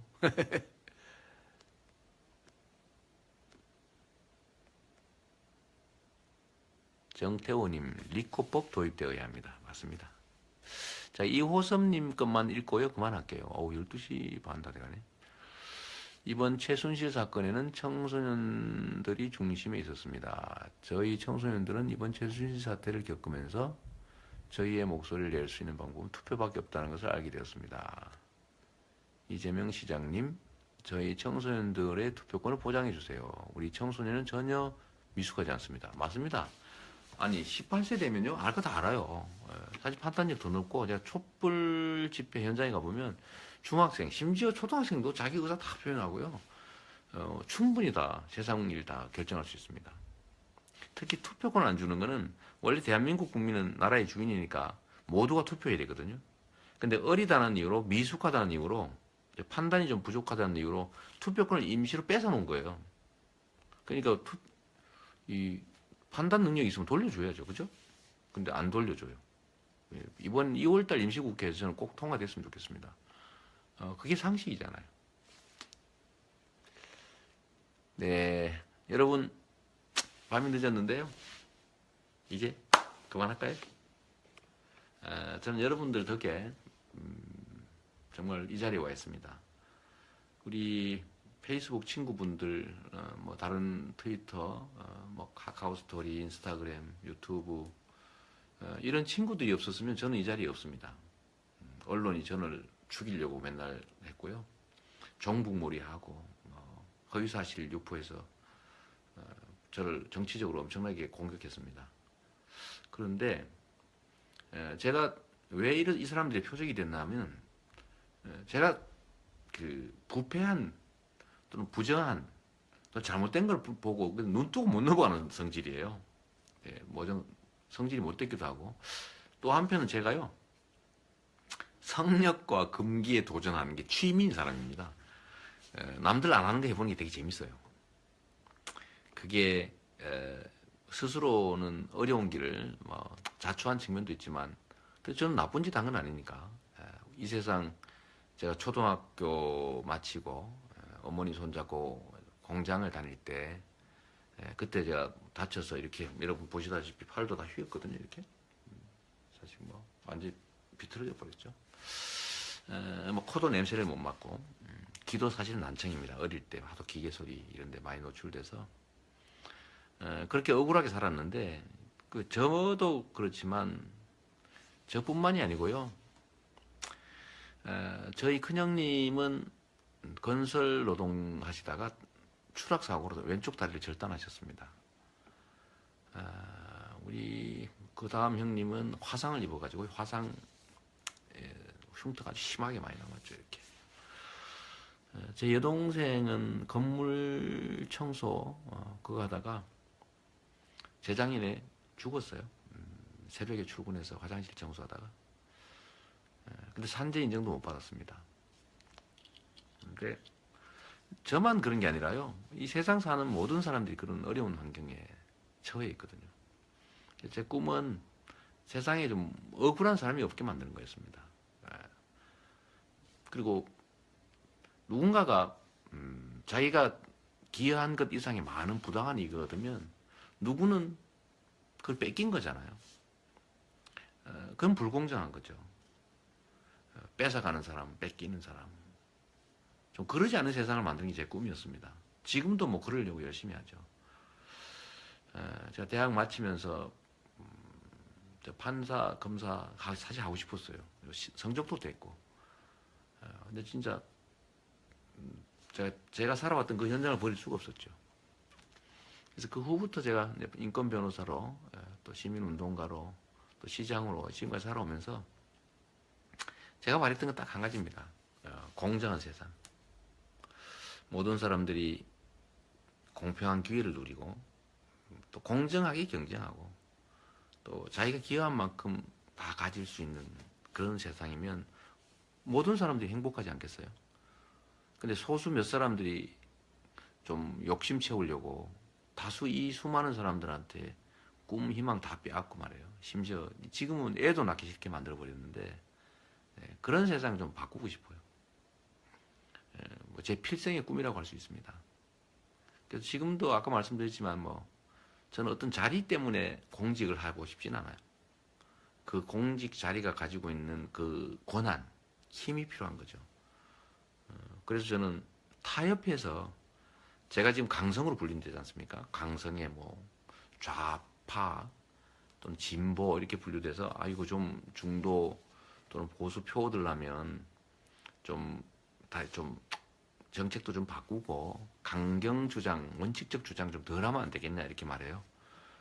제가 그런 저의 가치와 양심 추구하는 바를 바꿔가면서까지 소위 대통령이나 무슨 공직자가 되면 뭘 할 수 있겠어요? 그럼 결국은 제가 자리 차지하려고 한 것밖에 안 되잖아요. 저는 시장이든 대통령이든 제가 좋은 세상, 공정한 세상 만드는 것 도구로 생각하는 사람이기 때문에 전 상관없죠. 그 도구를 얻기 위해서 저를 바꿔버리면 제가 도구의 노예가 된 거 아닙니까? 그래서 저는 지금까지 해왔던 것처럼 여러분 믿고 그냥 공정한 세상 만들고 부정부패, 불의한 세력들하고 열심히 또 싸우고 그렇게 가려고 합니다. 피곤하긴 한데 그래도 재밌어요. 여러분이 있으니까 열심히 하겠습니다. 감사합니다. 파이팅. 좋은 밤 되세요. 그만하겠습니다. 감사합니다. 도움을 받고 난 다음에 그 기득권자들의 기득권을 억제하는 게 쉽겠습니까? 불가능하죠.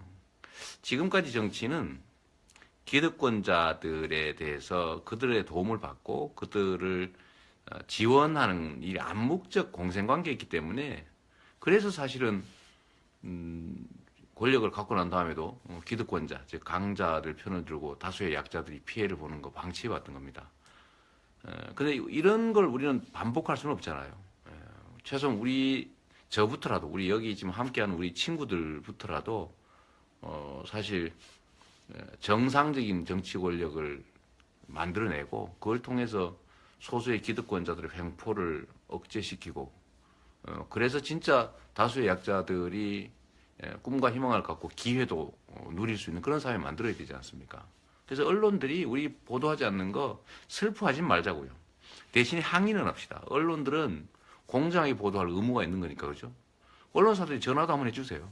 왜 안 내주냐, 빼주냐, 왜 빼느냐. 근데 제가 제 입으로 말하기는 어려우니까 우리 친구들이 좀 해주십시오. 우리 손가락 혁명 동지들이. 그리고 참 지금 말씀드리는 김에 그 부탁 하나 드릴게요. 좀 화나더라도 표현들은 좀 부드럽게 해주시면 좋을 것 같아요.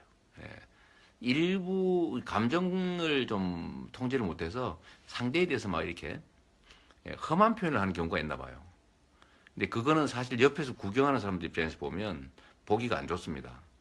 그냥 사실 강한 거는요, 제대로 지적은 하고 제대로 지적은 하고 대신에 지적하는 내용이 품위가 좀 있고 또 객관적인 사실에 기초를 하면 설득력이 있는데 똑같은 거라도 예를 들면 험한 표현을 한다든지 또는 모욕적 표현을 쓴다든지 또는 뭐 허위 사실을 뭐 넣어서 이렇게 비방한다든지 이러면 설득력이 떨어져요.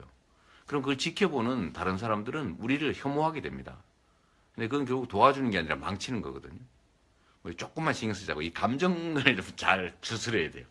뭘 이렇게 반박하더라도 어떤 상대를 비판하더라도 정말로 객관적 사실에 의해서 애정 가지고 점잖게 부드럽게 지적하면 다른 사람들이 다 알아듣습니다.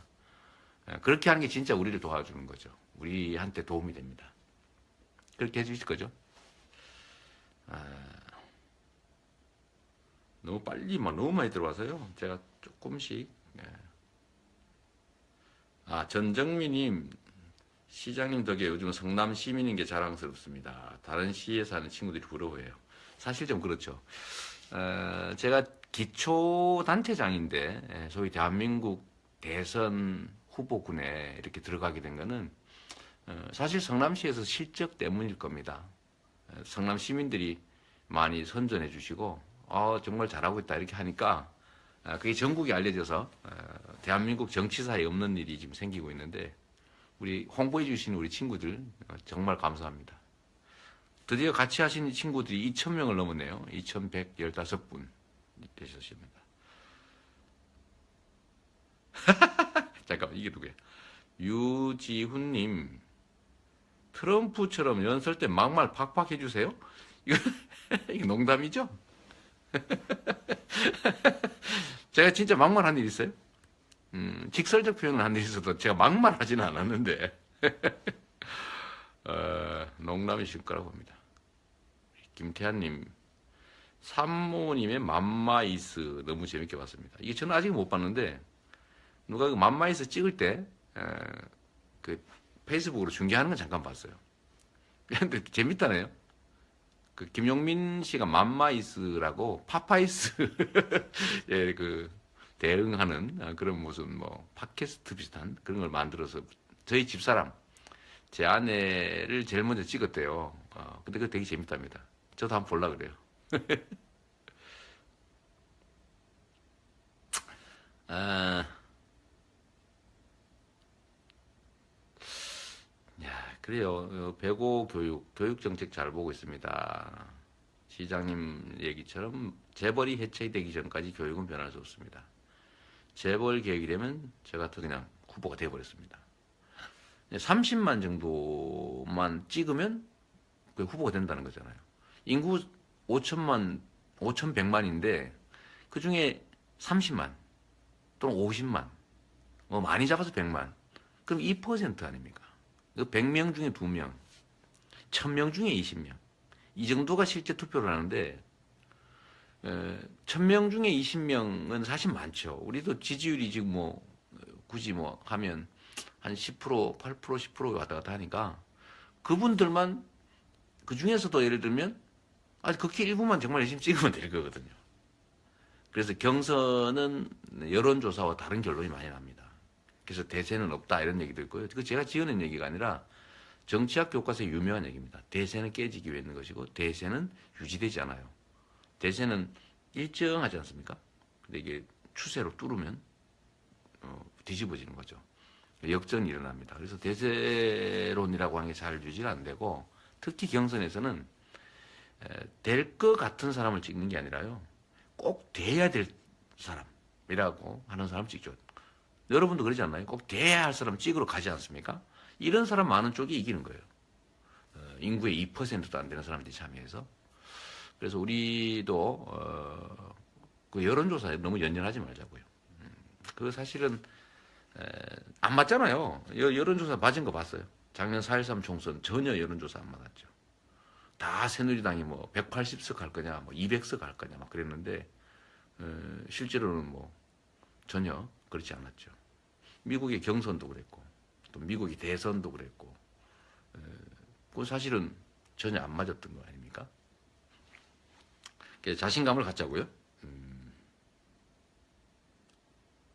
정찬규 씨께서 3년 전부터 지켜봤는데 주위에도 항상 말했고 제 신념과 가장 적합했고 눈빛에 반했습니다. 제 눈 작은데 눈빛에 반했다는 처음 듣는 얘기입니다.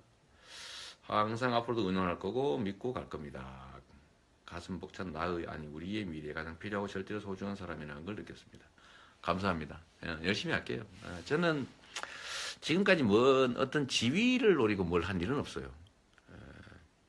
제 집사람이 요새 옛날 제 일기장, 그 공장 다닐 때 썼던 일기장, 그 일기장을 발견을 해가지고 그걸 읽고 있더라고요. 여기저기 출연 요청도 하고 오고 그러니까 읽고 있는데 그걸 보면서 집사람이 그 얘기를 해요. 자기가 시집 온 다음에 그 어려울 때나 또 지금이나 변한 게 하나도 없는 것 같은데 이 인간은 그 일기장을 봤더니 그 일기장에 나와 있는 그 꼬맹이의 모습이 지금 자기 남편 즉 저하고 너무 똑같더래요. 무슨 사람이 이렇게 안 변하고 똑같으냐? 뭐 이런 얘기를 하더라고요. 최근에 누가 그런 얘기합니다. 뭐 지지율도 정체중에 가니까 뭔가 변신을 해야 되는 거 아니냐. 세상 사람들이 이재명에 대해서 기대하는 게 이런 거 저런 거 있는데 거기에 맞춰서 좀 변신하는 게 어떠냐. 뭐 예를 들면 사드 문제나 또 한미 문제에 대해서 불안해하니까 그냥 좀 접고 친미적 태도 뭐 이런 거 좀 보여오면 어떻겠냐 이런 얘기들 많이 하세요. 그래서 제가 이런 얘기 드리죠. 제 진심인데 저는 어떤 지위를 탐해서 뭘 해본 일이 없습니다. 제가 필요한 건 그야말로 그 지위가 가진 권한이죠. 제가 성남시장이 된 것도 시립의료원 만들다가 그 시립의료원을 성남시에서 막았기 때문에 뭐 이런저런 사건으로 제가 수배가 돼가지고 교회 지하실에 숨어 있다가 내가 직접 시립의료원 만들자 이렇게 마음먹어 가지고 그때 시장 출마를 결심했거든요. 이게 시장 출마해서 6년 만에 당선이 돼가지고 결국 2013년에 착공해서 지금 이제 올해 완공이 됩니다. 사실 저는 시립의료원, 즉 공공의료 확보 운동을 완료하기 위해서 시장이 된 사람이었거든요. 그래서 지금도 만약에 저한테 누가 재벌하고 손잡으면 사교육은 없어집니다. 맞아요. 이 교육 정책은 정말로 참 우리 모두가 겪는 고통이긴 한데 이 기회의 관문을 이만큼 이렇게 만들어 놓고 여기를 젊은 세대들 수십만 명이 통과를 해야 되니까 그 통과하는데 너무 고통이 큽니다. 근데 그 통과하는 규칙을 아무리 잘 만들어도 문제가 생겨요. 문제는 기회를 늘려줘야 되는 거죠. 그 기회는 사실은 산업, 경제, 고용 문제입니다. 정부가 강자 중심의 정책이 아니라 약자를 중심으로 한 정책을 취하면 그러면 사실은 다수가 기회를 누릴 테고 기회의 관문이 커지니까 경쟁도 좀 완화되고 그러면 사실 문제들이 많이 해결되죠. 그래서 이런 근본적인 문제를 놔두고 부분적인 거 그걸 고쳐서 문제를 해결하니까 뿌리가 있는데 안 고쳐집니다. 마치 대한민국의 우리 정치를 아무리 고쳐도 이 정치를 쥐락펴락하는 재벌들, 이 사회 경제 권력자들을 저희가 정비하지 않는 한 그들이 계속 이 사회의 실제 뿌리로서 모든 문제를 일으키는데 그 현상적인 거 정치 고친다고 고쳐지겠습니까? 비슷해요. 교육 문제도. 지형태님은 고향 선배님이시라는데 아이고 감사합니다. 맞아요. 팩트예요. 팩트에 기초한 비판. 이거 진짜 중요해요. 저번에 누가 도와준다고 도와준다고 한 거겠죠. 허위사실, 모욕적 표현 이런 거 하다 우리가 품위 없는 정치 집단, 정치 세력으로 이게 낙인이 찍혀서 타격이 컸어요. 그런 건 좀 안 하면 좋겠어요. 진짜 그래 줄 거죠. 좀 꼭 필요합니다.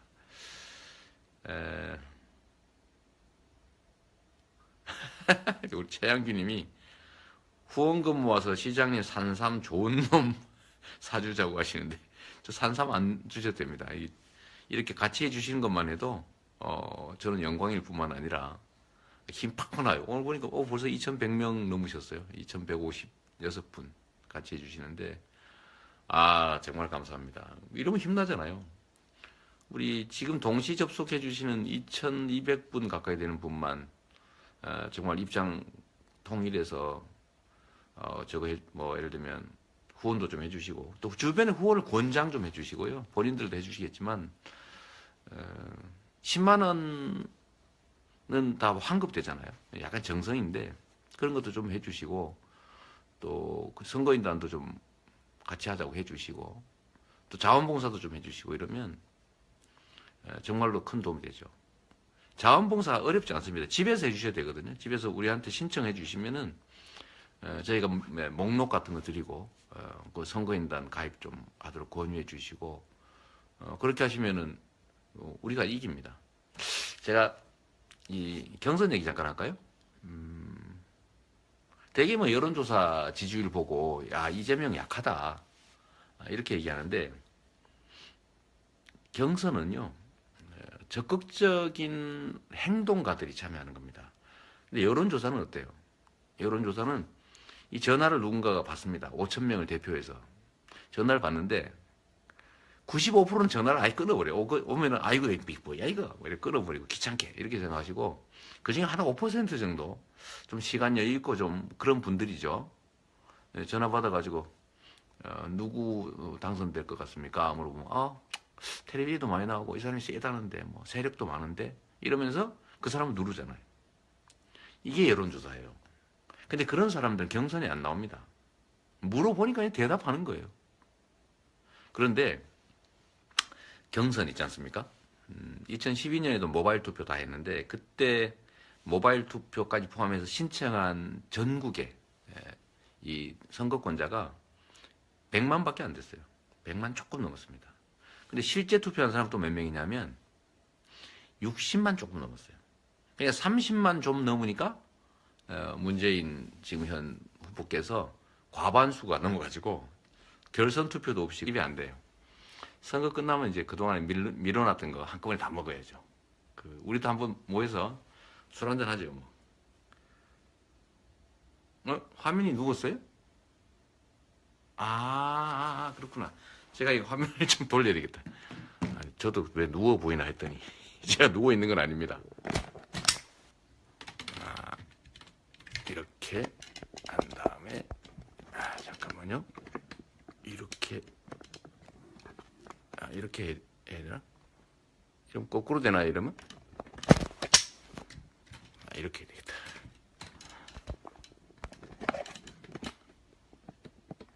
이거 처음 하는 거라서 이거. 이제 괜찮죠? 이제 똑바로 됐죠? 네, 똑바로 됐습니다. 이게 역시 초보자라서 이제 제대로 나오죠. 화면 괜찮죠? 제가 여러분들하고 이렇게 대화하고 있는 시간이 제일 사실 즐거워요. 제가 힘 받을 때가 어디겠어요? 뭐 언론에 나오는데도 뭐 그렇게 잘 써주지도 않고 그래도 우리 그 페이스북 동지들하고 이렇게 우시오 으쌰 하고 있을 때 제일 힘납니다. 여러분도 그렇지 않나요? 우리한테 힘 주는 사람들 그런 사람들하고 같이 있으면 힘나잖아요. 자, 여러분 때문에 힘이 납니다. 제 표정 좋아지지 않나요? 처음보다?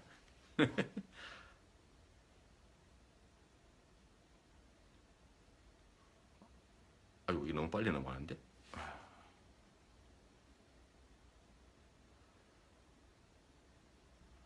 우리 김대수님 후원하고 싶은데 형편이 어렵다는데 본인은 하지 마시고요. 주변 다른 분들 좀 하게 해주세요. 뭐 사진 3,000원도 괜찮고 이 마음이거든요. 우리가 다음 단계로 우리가 이제는 또 경선 선거인단을 모집해서 또 투표도 해야 되는데 그 투표는 아무나 할 수 있잖아요. 마음만 있으면 할 수 있는 건데 액수가 문제가 아니고 마음이니까 주변 분들을 설득해서 같이 좀 하게 해주세요. 지금 현재 동시에 1,500분이 같이 보고 계신데 계속 올라가고 있어요. 댓글이 너무 빨리 사라져가지고 이거 읽을 수가 없습니다.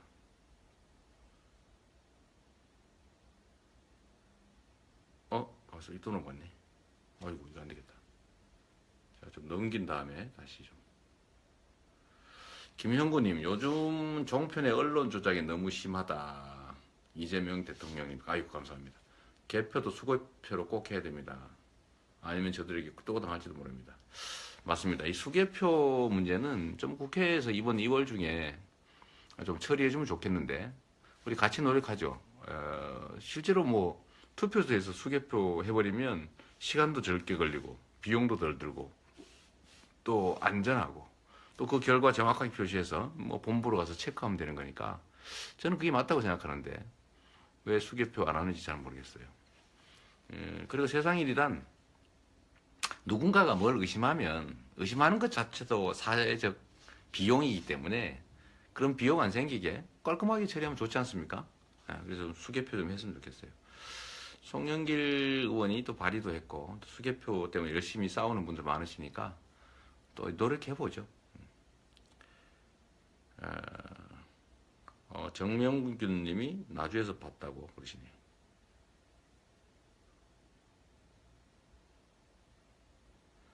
언론에서 이재명 얘기를 뺀다. 뭐 당연하죠. 제가 재벌 체제를 해체해서 재벌 가문들이 재벌 기업들한테서 아예 손을 못 대게 만들겠다. 그랬는데 그 사람들이 주요 광고주인 언론들이 저한테 우호적이기가 쉽지 않습니다. 그거 당연하지 않겠어요?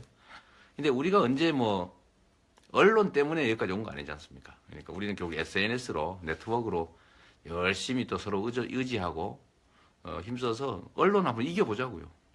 우리가 언제 기득권자들한테 뭐 도움 받아가면서 뭘 했습니까? 저는 정치는 그렇다고 생각해요. 기득권자들한테 뭔가 안녕하세요. 불타는 금요일인데 우리 페이스북 친구분들은 지금 금요일 잘 보내고 계신가요?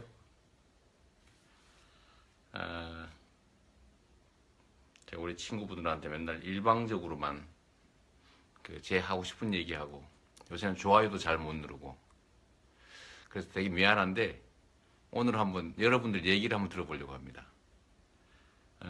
저한테 한번 하실 말씀 해주시면 제가 제 의견 말씀 좀 드리고 댓글도 한번 읽어볼게요. 논산 촌놈이신 김대수님 반갑습니다. 우리 박경근님도 계세요. 우리 박창숙님 저도 반갑습니다. 정성희님도 들어와 주셨고 이선희님 저도 흑입니다. 박서정님 여기서 좀 봐야 되겠는데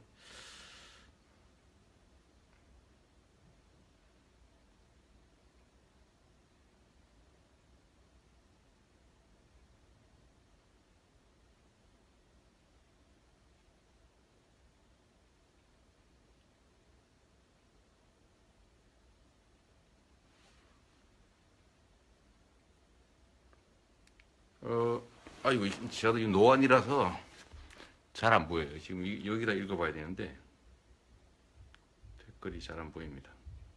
저도 이 노안이라서 잘 안 보여요. 지금 여기다. 이제 됐습니다. 임주은님 화이팅입니다. 이명주님 현직 역사교사시라고요? 네, 우리 건영님 후원 얘기해 주셨는데 글쎄요 오늘 예상보다 빠르게 하루 만에 약 3억 가까이 그 대개는 뭐 10만 원, 3만 원, 만 원 이렇게 내시는 분들이 무려 3억씩이나 내주셨어요. 저 정말 감동입니다. 정말 감사해요. 제가 우리 여러분들의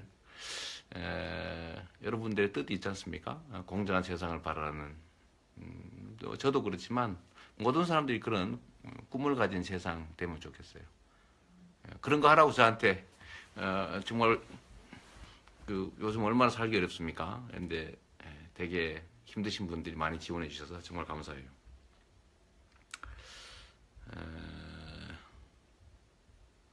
우리 이이님도 후원하셨다네요. 감사합니다, 이이님. 우리 이선희님, 시장님이 경선에 나오면 표를 갈라먹는데요. 아, 그러네요. 이게 제가 경선을 나가게 되면 민주당 후보가 정해질 테고 민주당 후보가 정해지면 제가 이기면 당연히 다른 우리 경선 후보들이 저를 도와줄 테고 또 혹시라도 만약에 제가 지거나 또 다른 사람이 후보가 된다면 저도 열심히 도와줘야죠. 원래 경선을 치르면 탈당해서 무소속으로 출마하는 게 법으로 금지되어 있습니다. 그 주변에 좀 많이 알려주세요. 이게 사실은 이게 그런 것도 있을 겁니다. 경쟁을 하지 마라 이런 얘기일 수도 있는데 경쟁을 해야 우리 팀의 실력이 올라갑니다. 우리 전혜숙님, 아이고 반가워요. 우리 조구경님, 사랑합니다 해주시는데 저도 사랑합니다. 감사합니다. 우리 조구경님. 우리 박서정님, 네 이재명입니다. 이영란님도요. 사랑하는 시장님 해주셨는데 현수 엄마도 왔어요? 제가 요새 나경민님 저보고 맥주 한잔 먹으라고 그러시는데 제가 술을 못 먹어요. 뭐 먹을 수는 있는데 힘들어서 술을 먹으면 다음날 일정 소화가 잘 안 됩니다. 그래서 요새는 아예 술을